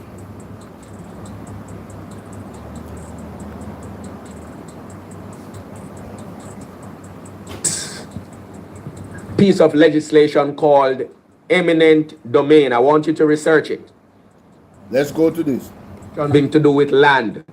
Matters having to do with land. There is this piece of legislation called eminent domain. I want you to research it. Yes, Holy Spirit. Thank you for reminding me. Eminent domain. I'm going to say it one more time. Eminent domain. We need to ensure, as the people of Jamaica, that it does not become a part of the legislative fabric and polity of our nation of Jamaica. Eminent domain. Very critical. I want you to write it down. You need to tell your children about it. Do your research on it. And you need to tell your children about it. Those of us who have moved away from the political process, and when I say political process in terms of voting and so on, those of us who have not been paying attention to the different pronouncements and the bills and the green paper and the white paper and whatever, those sectoral debates and so on, we need to pay attention, because all matters having to do with land, we need to pay attention to such pieces of legislation and ensure that they are not tweaked or changed such that the state will have far-reaching authority to dispossess citizens of their land. Remember the phrase eminent domain. That's all I will say. Maybe one of something to do with land.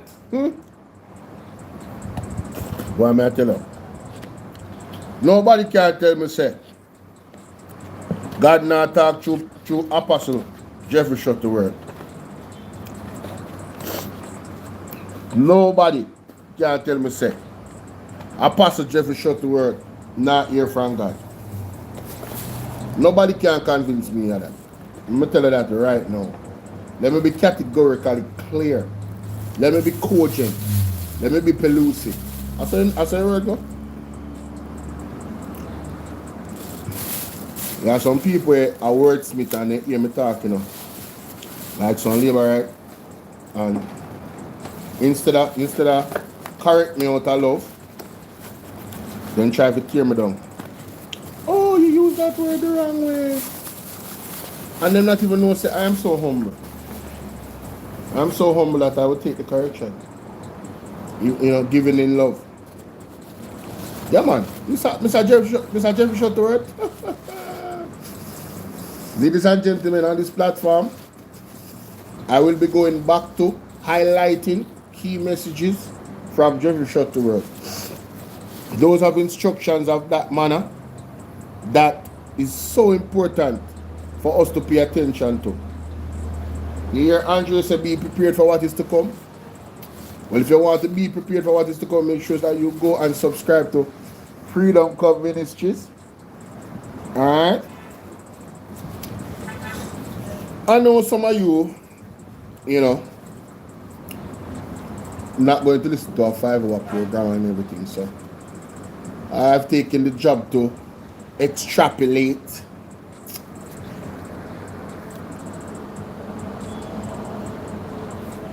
it's pellucid, right? Pellucid means translucent, and I was right, pellucid. Let me be pellucid. So I checked it again just to confirm the word pellucid, and I'm right. Cogent means clear as well. Pellucid means clear as well. It's just a fancy word to know, say, you know all 3 different words that mean clear and them. You know what I mean there? Yeah, man, because there's tiers to words, you know. The more syllables they have, the bigger, the higher the tier. You know? And in this space, it's kind of cool to have that in an arsenal where you can dip into some words and, you know what I mean there? But at the end of the day, you have to teach at the same time because you don't want anybody to, you don't want to lose the audience in terms of what you're saying. You don't want to upend the audience of like they don't understand the word. You want to make sure that they understand the word and understand what you're saying. You get me? Yeah. So pellucid, translucently clear. Alright? Easy to understand. Easily understood. Alright? So pellucid. Now, land, ladies and gentlemen. Eminent domain. Pay attention to the debates in regards to eminent domain. Good? Alright. Let me see what's happening in the news on the Gleaner. Check out some of these. Oh, PMP put up a post. Let me see what them are saying.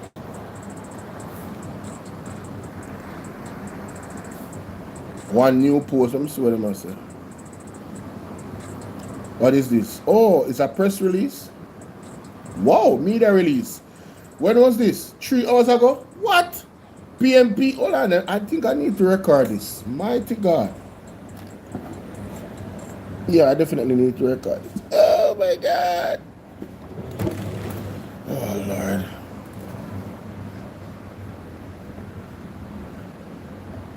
Okay, let me plug this out.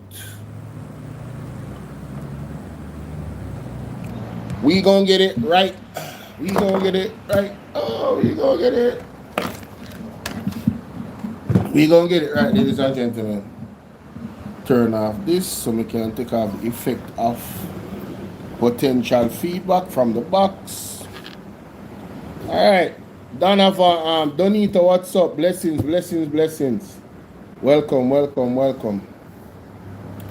Welcome there, welcome there, welcome there. Alright, you know, I'm going to turn on the camera for that one here. Yes. I'm going to turn on the camera for this one, ladies and gentlemen. Should I though? Where is the camera? camera need to be above the picture. In this regard. Yes.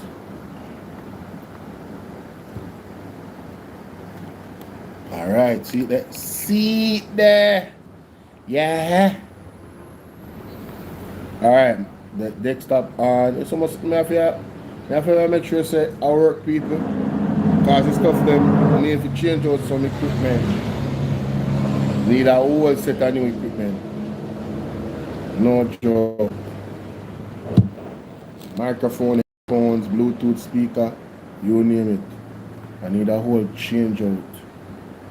Only thing I don't need right now, like laptop or whatever, but I need a change out, man. All right, I think we are good. Oh wow. Yeah, we're good. I can turn up my mic a bit more. Mic check, 1 2 1 2. Mic check, 1 2 1 2. Oh Lord. All of these things are playing. All of them are playing. Stop line, all of them are playing. Bolo, definitely I played that one there longest. Yeah, that back tired of the labor right, out of I press background. Alright. I think we're good. Yeah. Don't think we have anything. Ah, there we go. Not another day. Alright.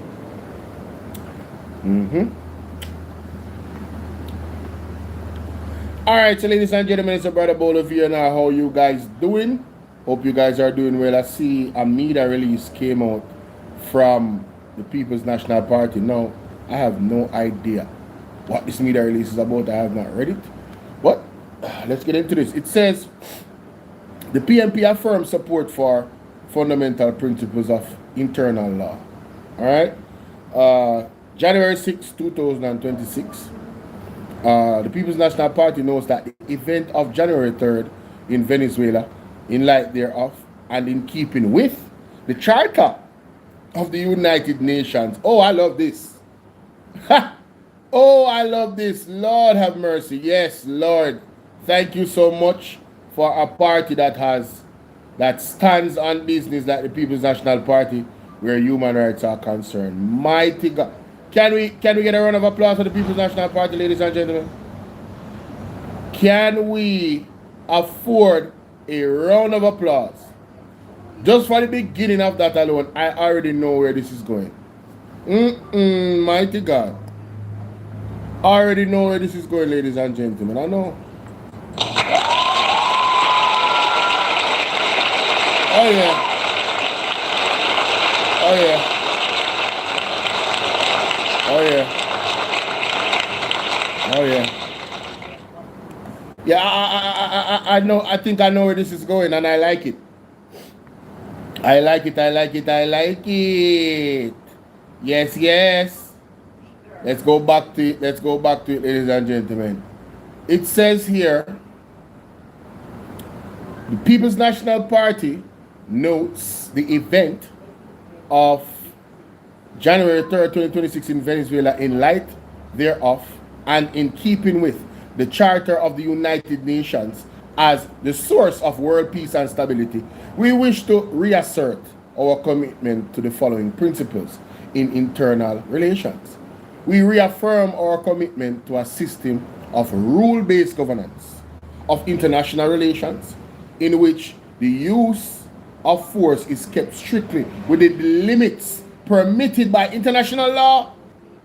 We upheld each nation's right to self-determination and to autonomy over its natural resources, even as we encourage adherence to democratic norms and the protection of human rights. We recognize that the use of force to effect regime change or to secure our political or economic interests in the Caribbean threatens, ladies and gentlemen, threatens our region's peace and security and risk broader conflict and the further descent in a more dangerous an insecure world to the common detriment of mankind.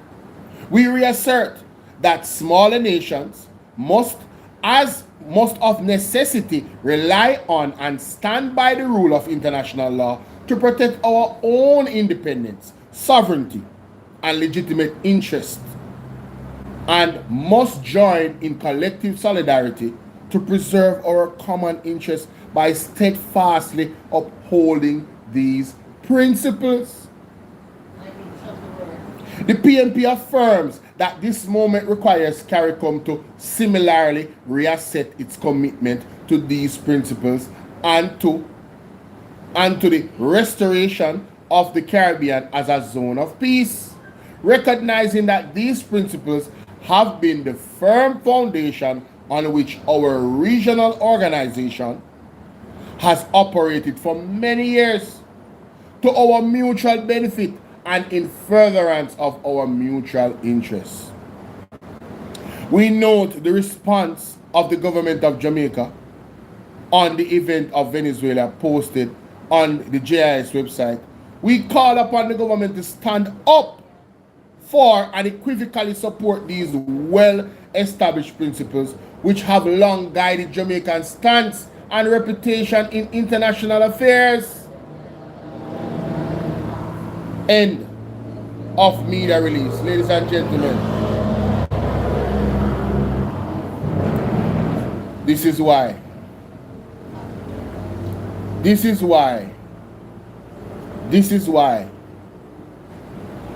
I am a full-fledged supporter of the People's National Party.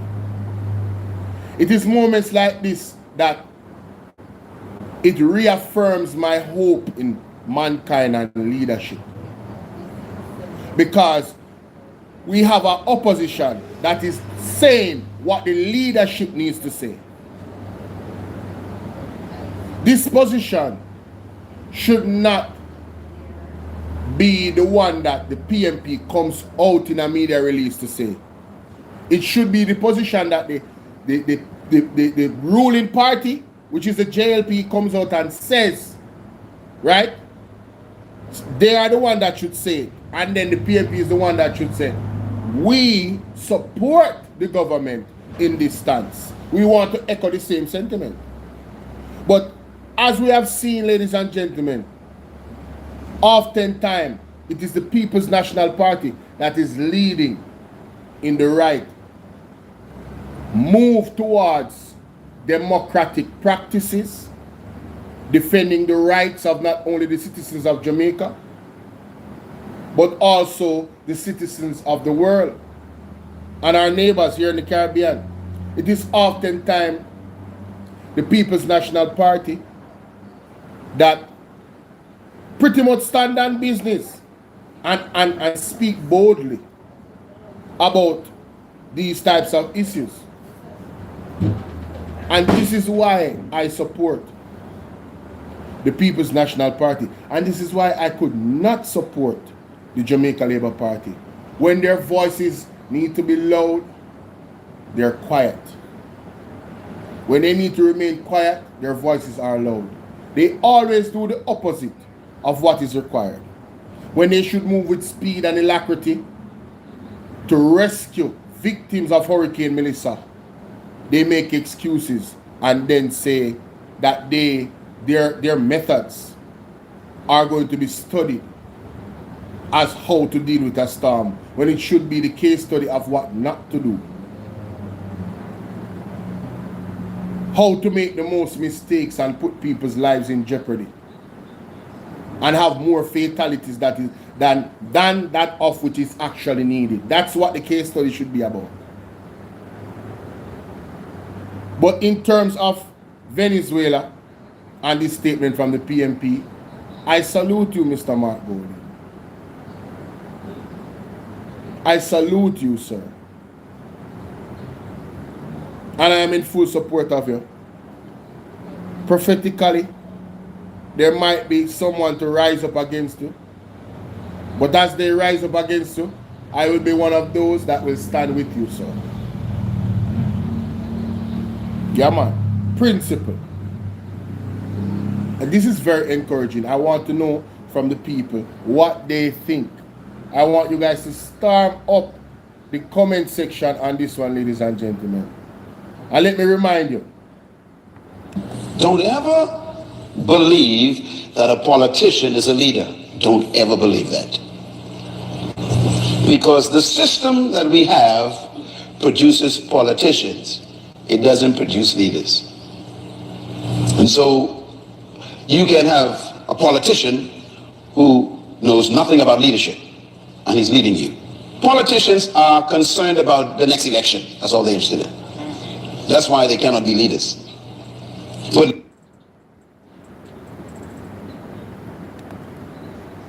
who is concerned about the next election? Like the Jamaica Labour Party. Haven't you heard utterances? As if they're campaigning, although they supposedly just won the last election. Ladies and gentlemen, we're dealing with a political party that know that within themselves that they don't deserve to be there. They know why they know that they don't deserve to be there. You're dealing with a political party that is quite insecure. And that's why they have to continuously use their media houses to create narratives. To blatantly lie in some instances. To lie on personalities, mostly attack Mr. Mark Bolo. Even when he's out of the way. They go as far back as to attack PJ Patterson. I mean, my God. How shameful can you get when you look at the statistics of what that man did for this country? In his service of his country. Not what he did for the country, but in his service, because that's his job. And that's how he looks at it as well. He doesn't, you know, but be honest about what he has done. Is what he would wish. Because I've heard him say it.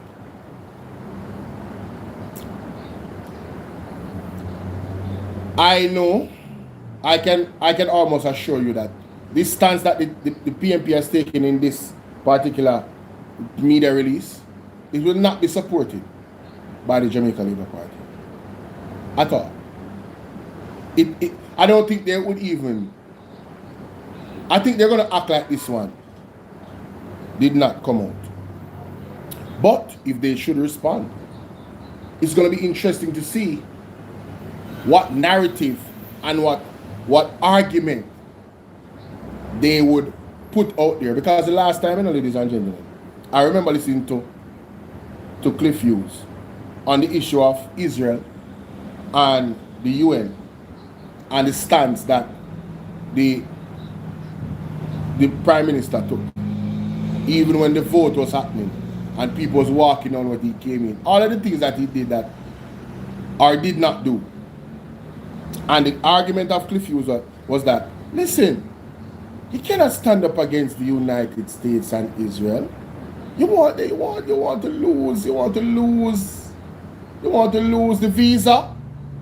Losing the visa would be political suicide. That's what they care about. Oh, by the way, you know what?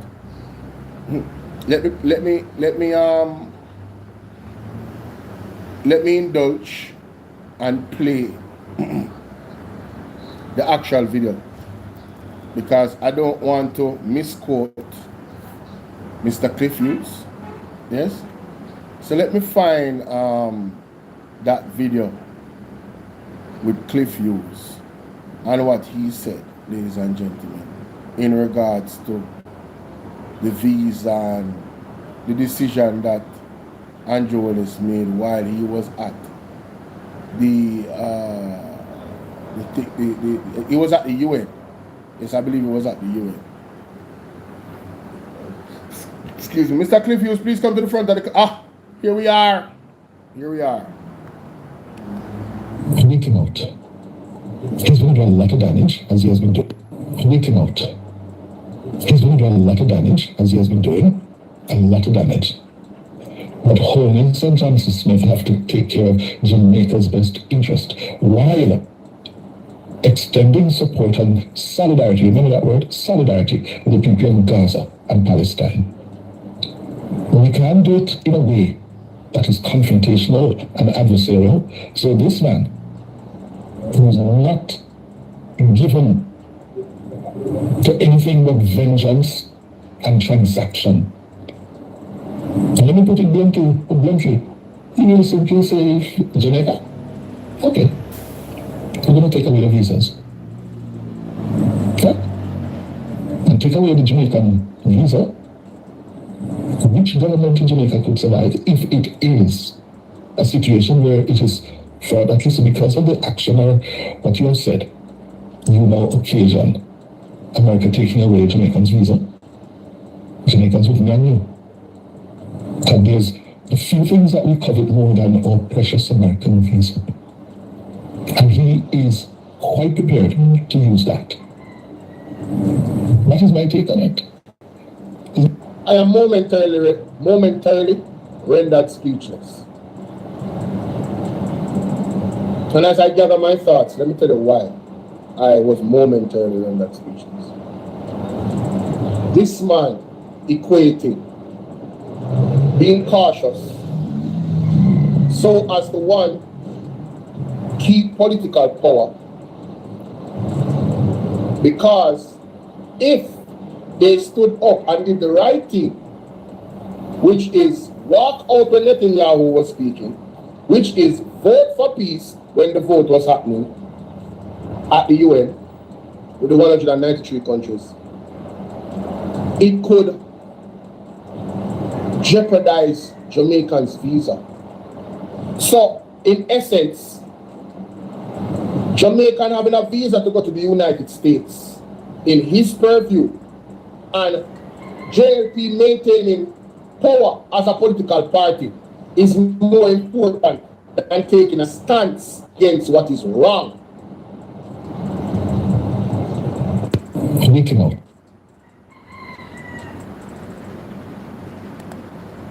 Yes, Bolo, that is exactly right.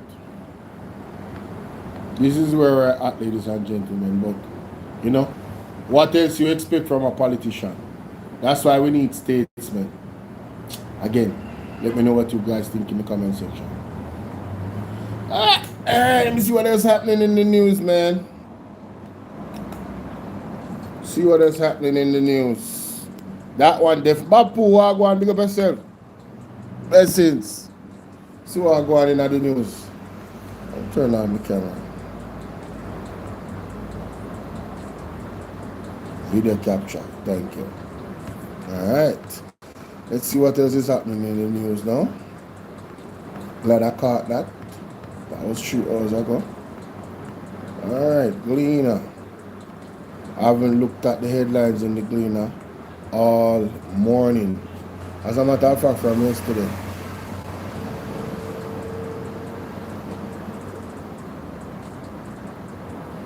Deadly what? Fire safety inspection had not been carried out since 2019 at the bar in Switzerland. Wow, that's wild. Indicom alarmed as 12 unalived by security forces in the first 5 days. So ladies and gentlemen, the police is unaliving over 2 persons a day. Beverly, what's up? No, you need to send that to me, Antonio. Indicom alarmed by 12. Jesus. Mighty God. 12. 12 people. Jamaica's. Let me just do it for this here, man. So, ladies and gentlemen, I just came across this article. Indicom alarmed as 12 unalived by security forces in the first 5 days of 2026. Now, if we are to use this early trajectory as a compass to the possibility of what this year has to yield, right? What we would have to do is go to 365, divide it by 5, and then multiply it by 12.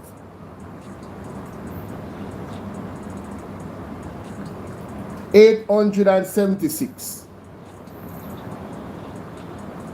In the first 5 days of 2026, 12 people was unalived by the police. Ladies and gentlemen, let me tell you something. If this continues, or even stay close to it. Earlier, I was on my live stream, and I'm still live right now while I'm doing this video for TikTok. Earlier, I was on my live stream on YouTube, and I said, the way how the police force is going, this year, we might see over 500 people lose their life by the hands of the police. And here we are. You know, I thought the day one situation, I thought the baby would have, you know, done something to the minds of the security forces. I thought there would have been a briefing by leadership, Mr. Kevin Blake, Andrew Holness, because what's his name, Horace Chang is out of commission. I thought there would have been some type of briefing to say, no man, gentlemen, please, you know, a baby.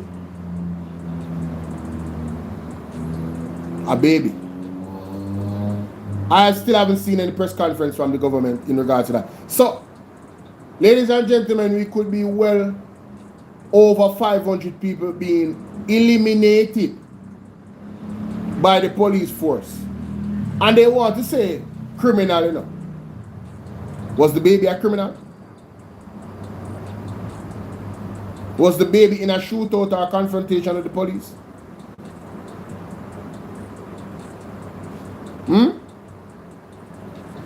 To fix a problem, you must first admit that there's a problem. And therein lies the problem.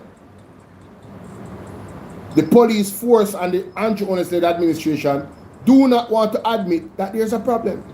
But ladies and gentlemen, there is a problem, a very serious problem. This is not good. Not good at all. 12 people? Mighty God. Let me take a picture of it and put on something. You know what then we say. Make sure that as a matter of fact, I need to take my picture. Let me go up on Facebook and take it off of the cleaner. 12 people. Oh my God. 12 people in a 5 day. 12 people.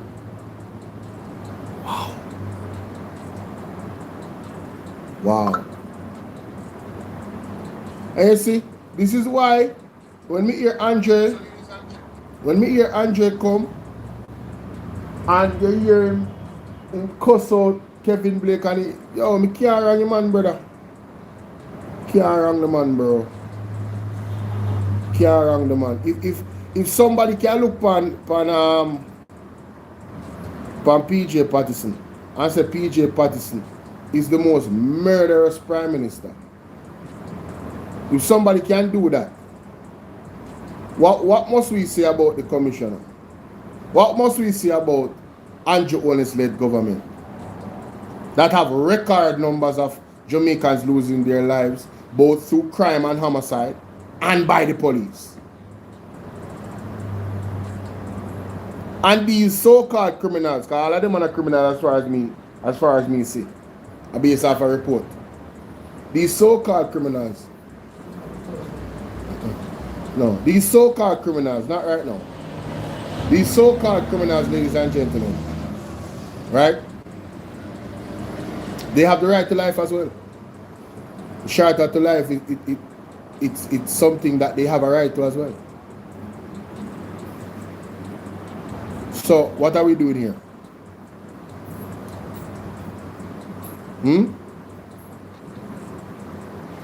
What are we doing here?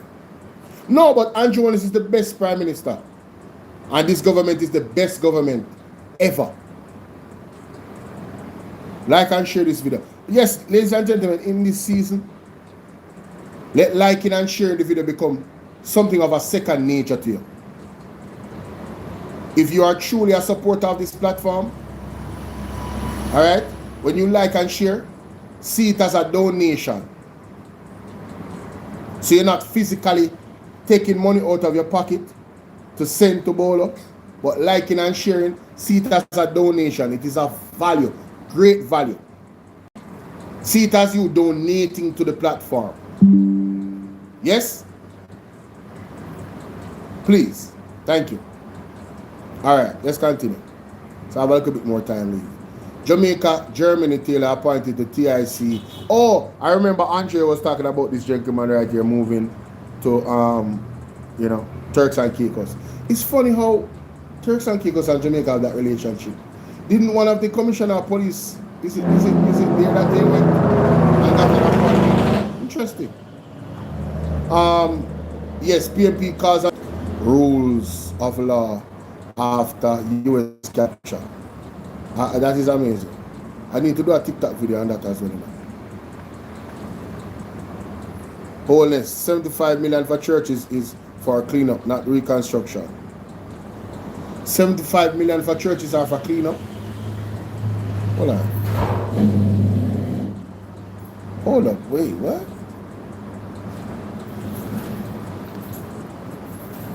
Rarely go beyond the headline or beyond. The government has made an offer to the church. I was following in the media what has been said about the offer. I believe that there is a grave misunderstanding, and this is one of the challenges that we face in modern communication. No. So the only snippets, people. No, you know what I'm glad about?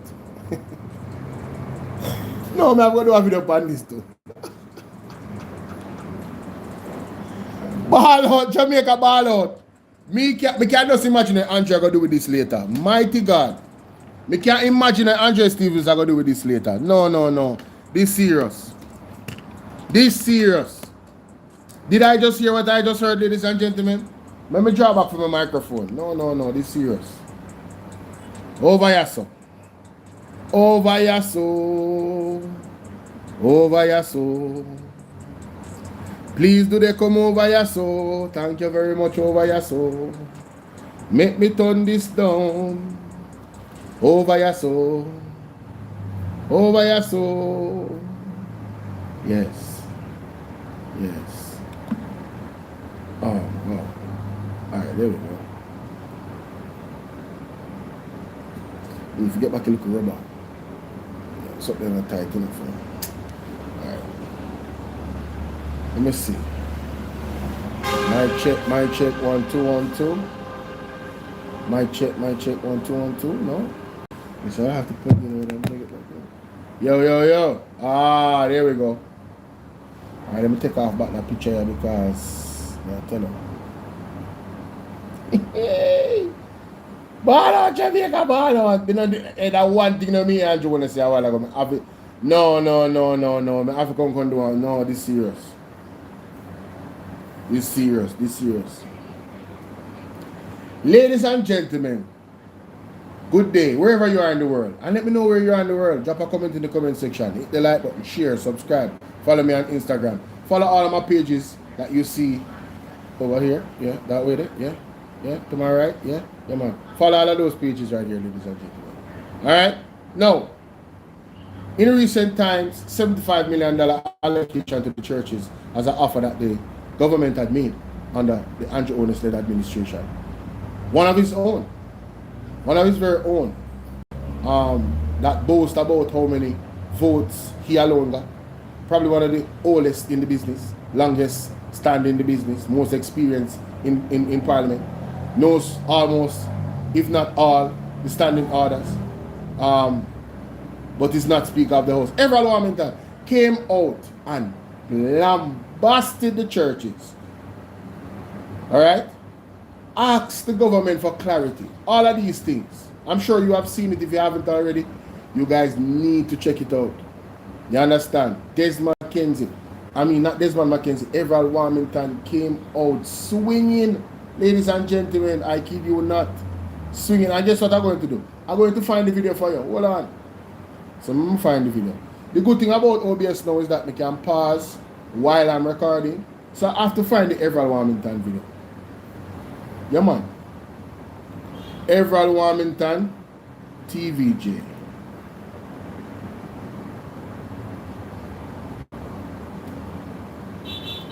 TVJ. Everald Warmington TVJ, 75 million churches. All right. Here we are, ladies and gentlemen. Here we are. My God. I can leave it right here. Yes. And then Everald Warmington had doubled down. Everald Warmington had doubled down.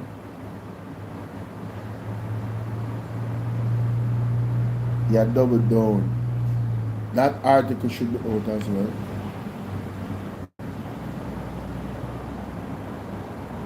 No funding for franchise 6 days ago. He said that they didn't understand.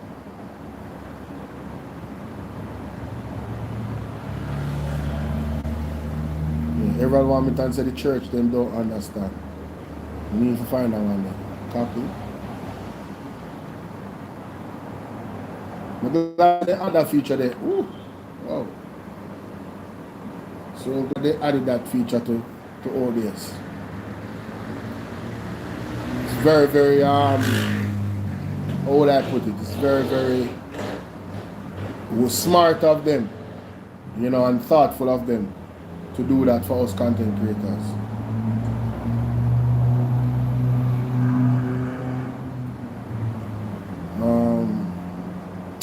I'll just go to TVJ. I'll find it.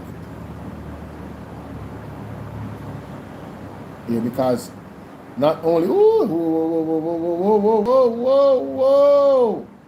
See it here 4 years ago. Got him. Yep. Got him. Alright, so this is one. Alright, so one after the other in line. Alright, that's how we're gonna. This is how we do it. Oh.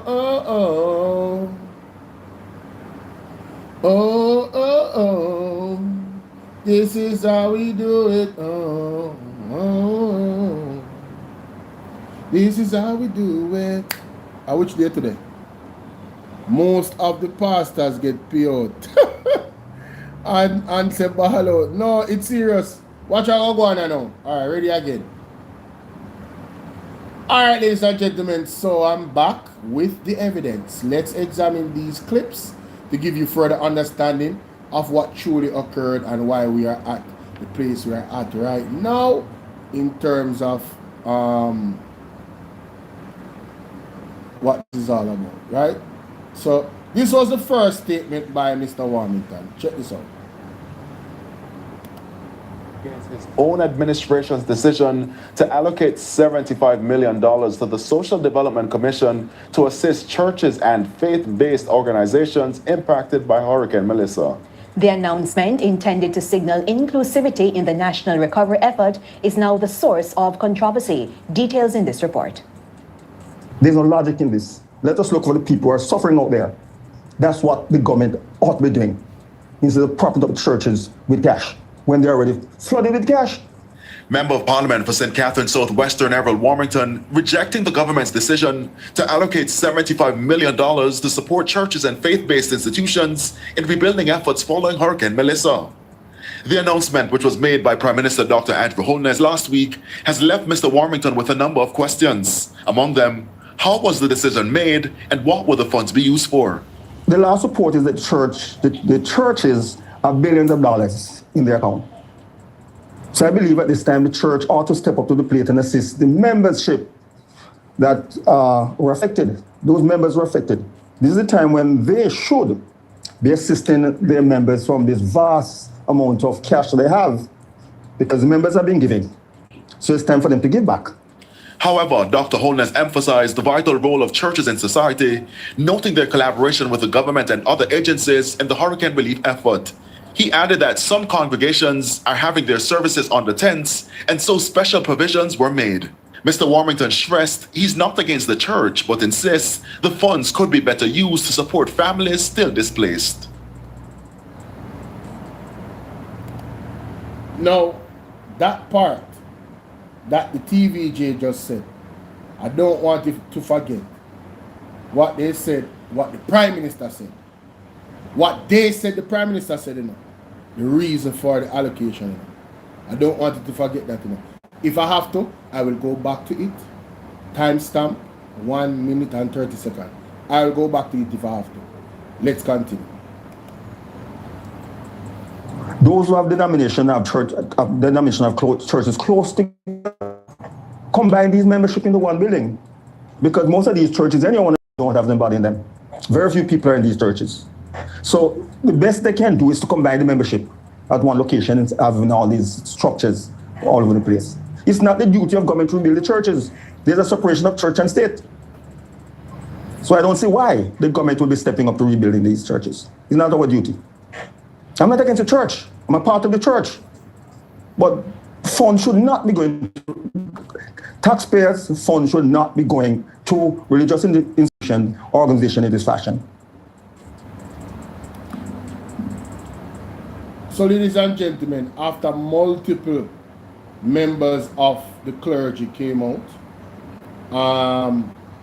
against that statement that Everett Warmington said, well, Everett Warmington doubled down, ladies and gentlemen. Here it is.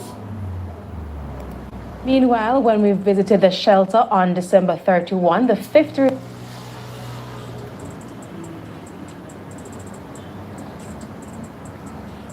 objecting to the government's proposed 75, Warmington has fired back at church leaders who blasted him for objecting to the government's proposed $75 million spend to help churches rebuild after Hurricane Melissa.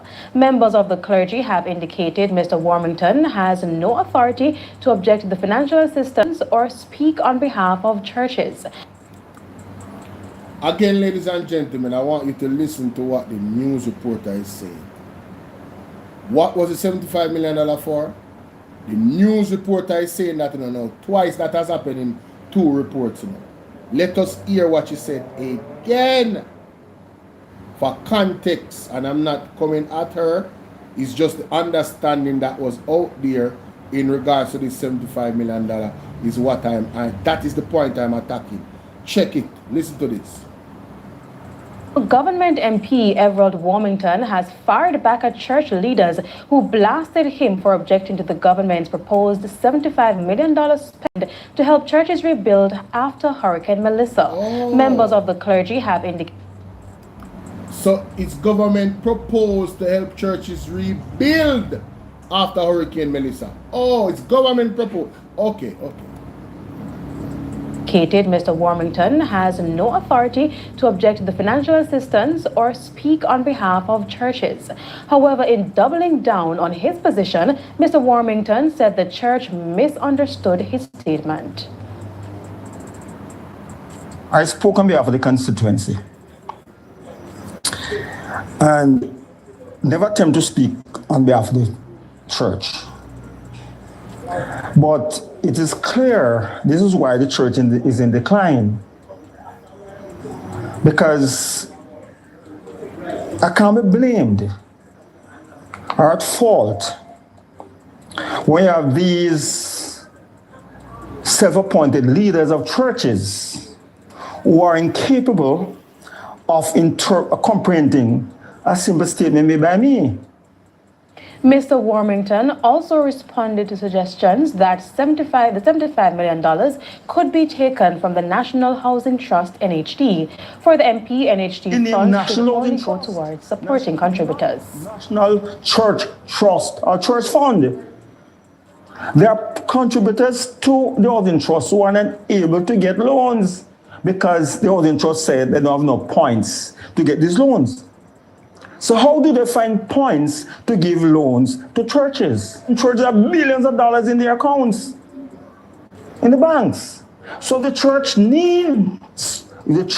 needs loans or funding for the repair. They can always go to the bank to borrow against the money they have in the bank or borrow against the vast properties that they have in Jamaica. So, ladies and gentlemen, today, on the Gleaner 5 hours ago, January 6, 2026, I came across this.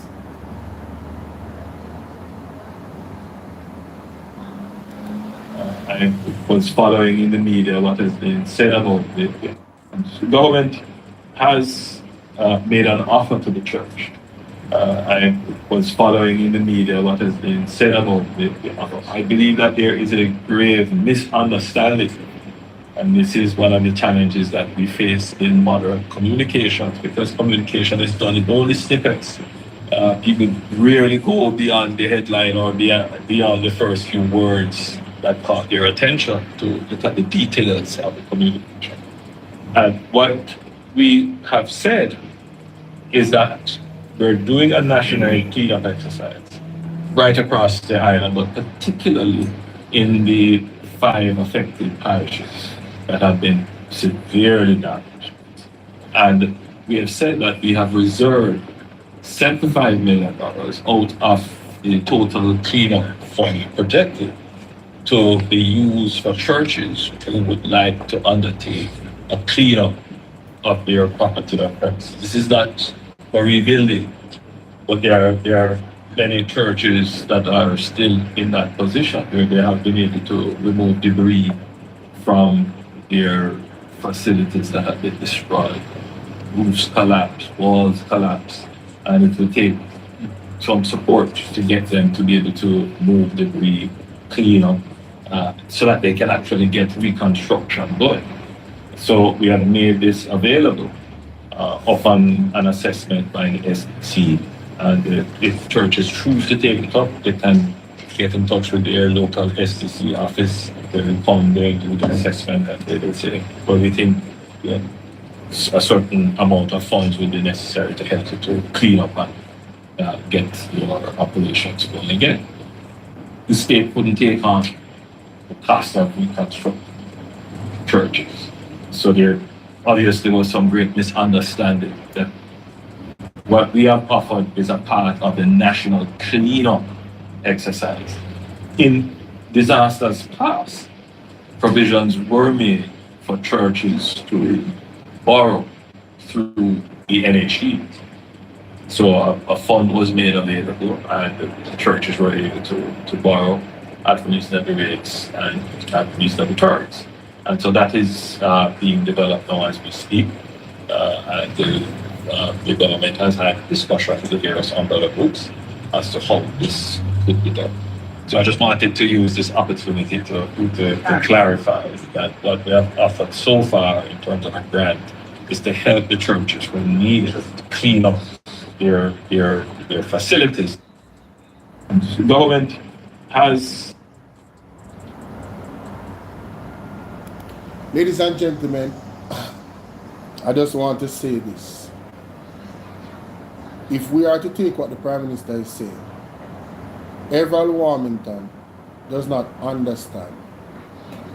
Everal Warmington misunderstood. Not only did Everal Warmington misunderstood, mainstream media misunderstood what the Prime Minister was saying.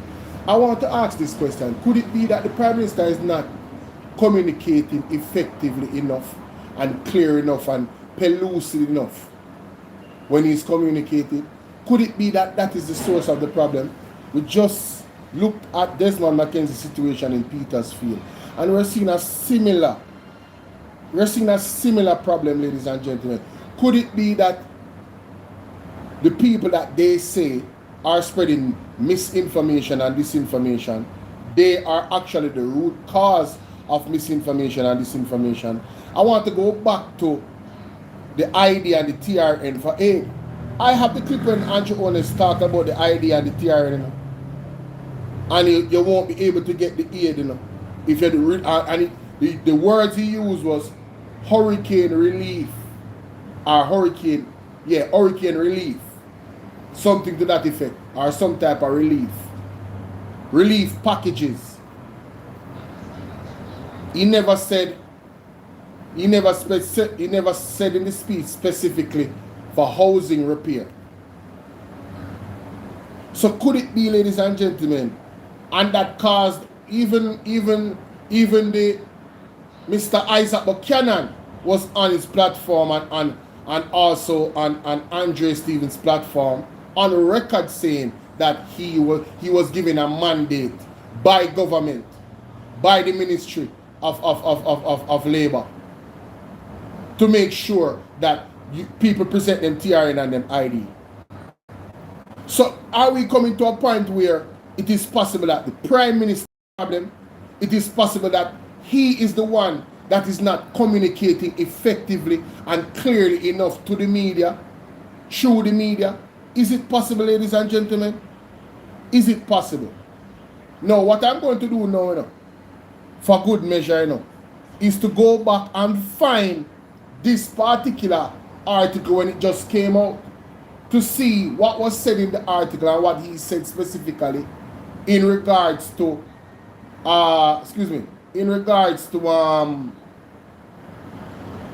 if what was communicated or what was understood and then communicated by mainstream media and even a minister of government in Everal Warmington. Everal Warmington made a mistake, according to Andrew Onesina.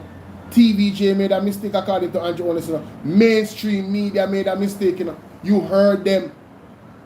They were communicating the same thing that Everal Warmington was communicating in terms of what they understood from what the Prime Minister said. And now we are hearing that this is the problem. So who is the problem? What is the problem? What is the source of the problem? But like I said, I'm going to come back and I'm going to show you guys the evidence. Alright. Let me find the article. Because this is serious. This I get out of hand right now. This is getting entirely out of hand, ladies and gentlemen. This is getting entirely out of hand. Entirely out of hand. 75 million for churches.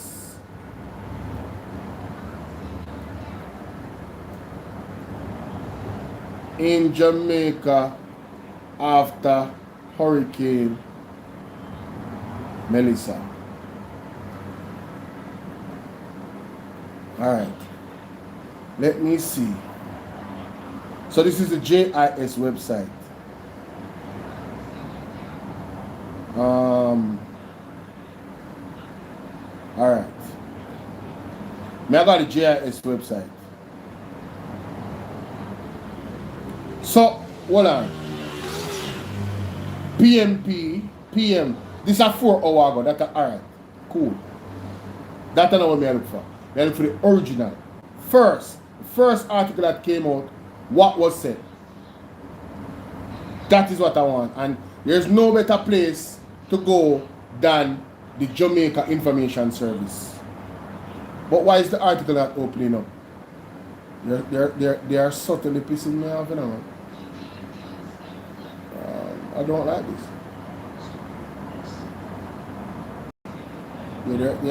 They are subtly pissing me off.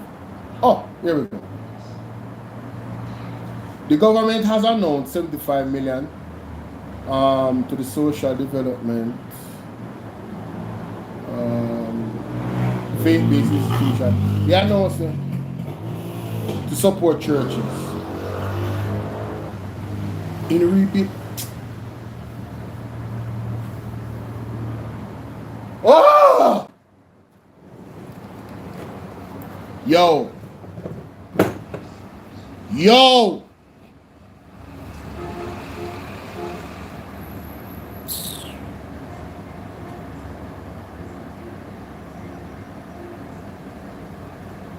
You're not gonna believe what I just found.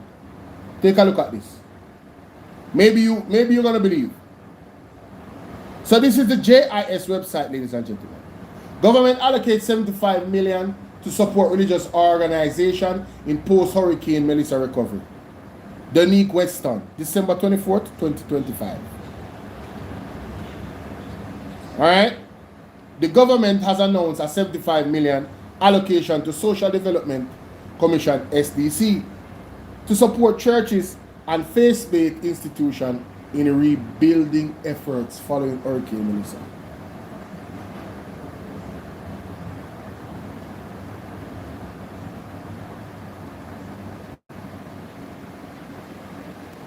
Stop lying!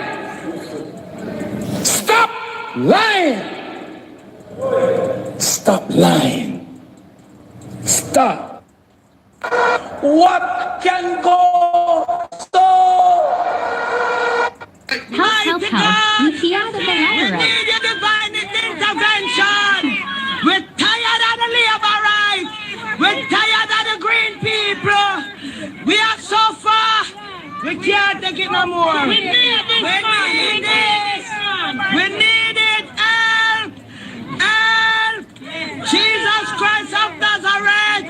Psalm 45. God is our refuge and strength. Is a liberator. Ball out! Whoa! We need help, Jesus. Jamaica need help. Shift the parliament. Shift the election. Shift everything. Remove them out there. Take out the cockroach. Take out the thief. Take out the criminal them. Take out the thief them.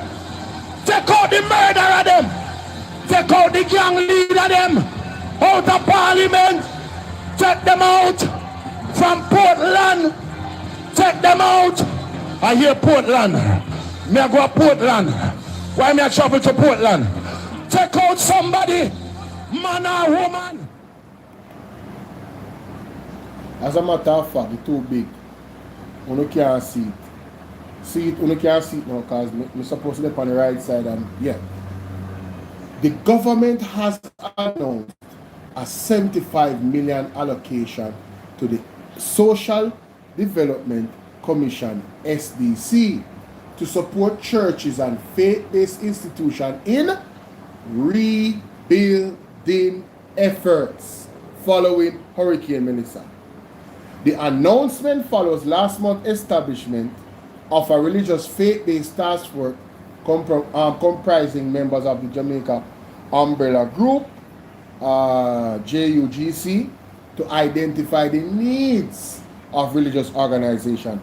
As I drove through the affected areas, it pained my heart to see so many of our churches, particularly our historical churches, destroyed. I have seen congregations having their service under tents, under patch roofs, so we made a special provision, Prime Minister, Dr. Andrew Olin stated. The churches in the 16 most affected constituencies may contact the SDC office. They will send a representative with you to go and look at your church, and they will make recommendations as to the grant that you can get to assist with the cleanup, he detailed. The Prime Minister was speaking during a ceremony to hand over 10 new tipper trucks valued approximately 200 million to the National Solid Waste Management Authority, NSWMA, at the agency's headquarters in Kingston on Tuesday, December 23rd. He emphasized the vital role of churches in society, noting their collaboration with the government and other agencies in the hurricane relief effort. We want to acknowledge the churches and the faith-based institutions for all that they have done and to let them know that they are an important part of the recovery and reconstruction effort, and we won't leave them out, Dr. Holness affirmed. Minister of Local Government and Communications, Honorable Desmond Mackenzie, explained that the 75 million allocation will benefit churches across the 5 parishes mostly affected by the hurricane. The Social Development Commission will be responsible for working with the churches to get the information. Once the assessment is done, based on those assessments, whatever amount they will require to assist the churches in getting themselves back will be dispersed, he stated. Desmond Mackenzie added that where possible, further assistance will be extended to churches across the island. Meanwhile, Dr. Andrew Olin noted that the government is collaborating with the nation's churches on 2 occasions initiatives. One of them is titling for the churches, land. We are looking to establish those churches that are on lands for which they have no titles.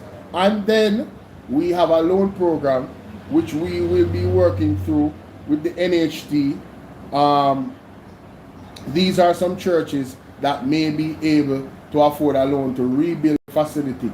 Those loans will be at a very concessionary and reasonable term, he outlined. So, ladies and gentlemen, this article at the head of it is misleading.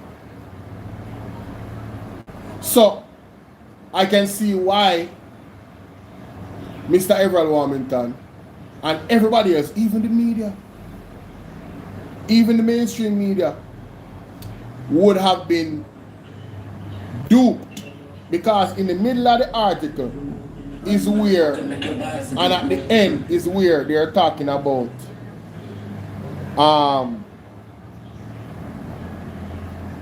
clean up. If you look at this quote right here, the churches in the 16 most affected constituency may contact the SDC. They will send representative with you to go and look at your church, and they will make recommendations as to the grant that you can get to assist with the clean up. But at the top, the government has announced a 75 million allocation to the Social Development Commission to support churches and faith-based institutions in rebuilding efforts.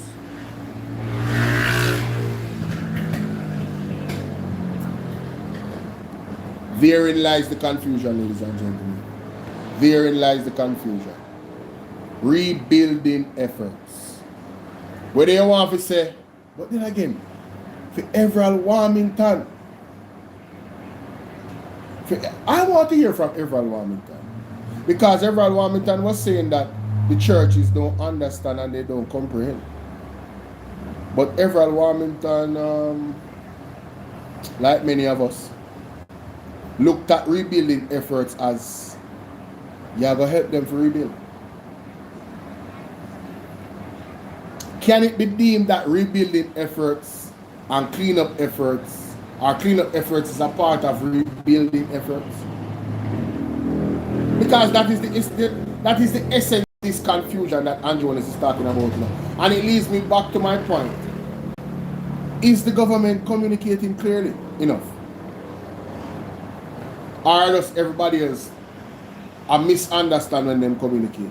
And I'm so happy that we have on record that one of their ministers of government was also confused.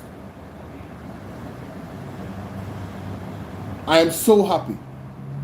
So now I am challenging mainstream media, because they were also, it's not tricked, but because trick would infer that there was an effort to trick them. They just misunderstood. This was just innocent misunderstanding. But there was a source for the misunderstanding, and we have located the source. And now we have full understanding now, because the money is for cleanup, not for rebuilding the building. Yes? All right. That is it, ladies and gentlemen. Wow. Wow, wow, wow. Remember to hit the like button, and remember, we need statesmen and not politicians. All right? Believe that a politician is a leader. Don't ever believe that. Because the system that we have produces politicians. It doesn't produce leaders. And so you can have a politician who knows nothing about leadership, and he's leading you. Politicians are concerned about the next election. That's all they're interested in. That's why they cannot be leaders. But leaders are different. Leaders are concerned about the next generation. I want you to compare those two thoughts the next time you have a politician come to your house wanting to vie for your vote. Just ask him, what is your vision for my children? I will sit and listen for 20 minutes for you to tell me what it is. He will leave your house. Because he has no interest in your children's children. His concern is to stay in power, to keep the position, to win the next election. This is why they cannot lead. When you are going to have a conversation with a politician, you should actually try this as a test. You, by the way, as a citizen of a community, you have a right to be seen by the mayor. I hope you know that. If you voted for a mayor, the mayor works for you. Therefore, you have a right to see him. You can make an appointment to see any public officer you voted for. Did you know that? That's your legal right. If he don't want to see you, you can take him to court. That's democracy. So I want you to make an appointment to go and see your mayor or go and see your governor and just sit and say, I want 30 minutes with you, sir. And ask him about that list right there. And sir, what is your purpose for being in leadership in this city? What is your purpose? The first question will make him very nervous. Second question, what is your passion for our community? He'll be wondering what you're talking about. What are you talking about? I just want to build roads and bridges and provide jobs. No. What is your passion? And this is why we need to question the leaders we have. And so I have a little thought here. I call it politics versus leadership. Let's talk about it for a second. Number one, politicians focus on programs, not vision. Number two, politicians' priority is securing the next election, not securing the next generation. Their focus is different. Number three, politicians are preoccupied with promises, not purpose. What we need is statesmen. Statesmen. We don't need more politicians. A statesman is an interesting human. A statesman think of the next generation. People, all right, so I left it.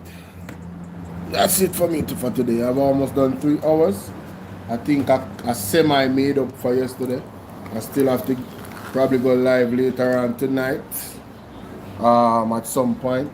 And I have a couple videos that one I'm gonna make a thumbnail to release shortly, and a few others that I have to release later down as well, which is all of the videos that I'm putting out, ladies and gentlemen, as video uploads. I'm being very intentional.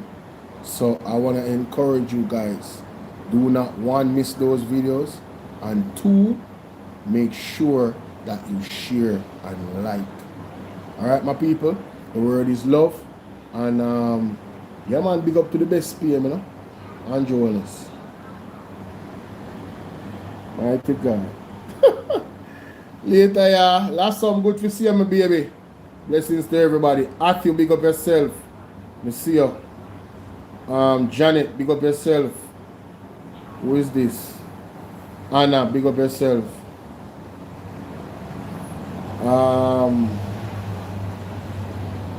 Blessings, blessings, blessings. Yeah, man, blessing everybody. Respect. Later, here. Thanks for being here. Celine, East Portland, big up East Portland. Dorothy, big up. Look more, yeah. Please me, please me, please me, please me, baby.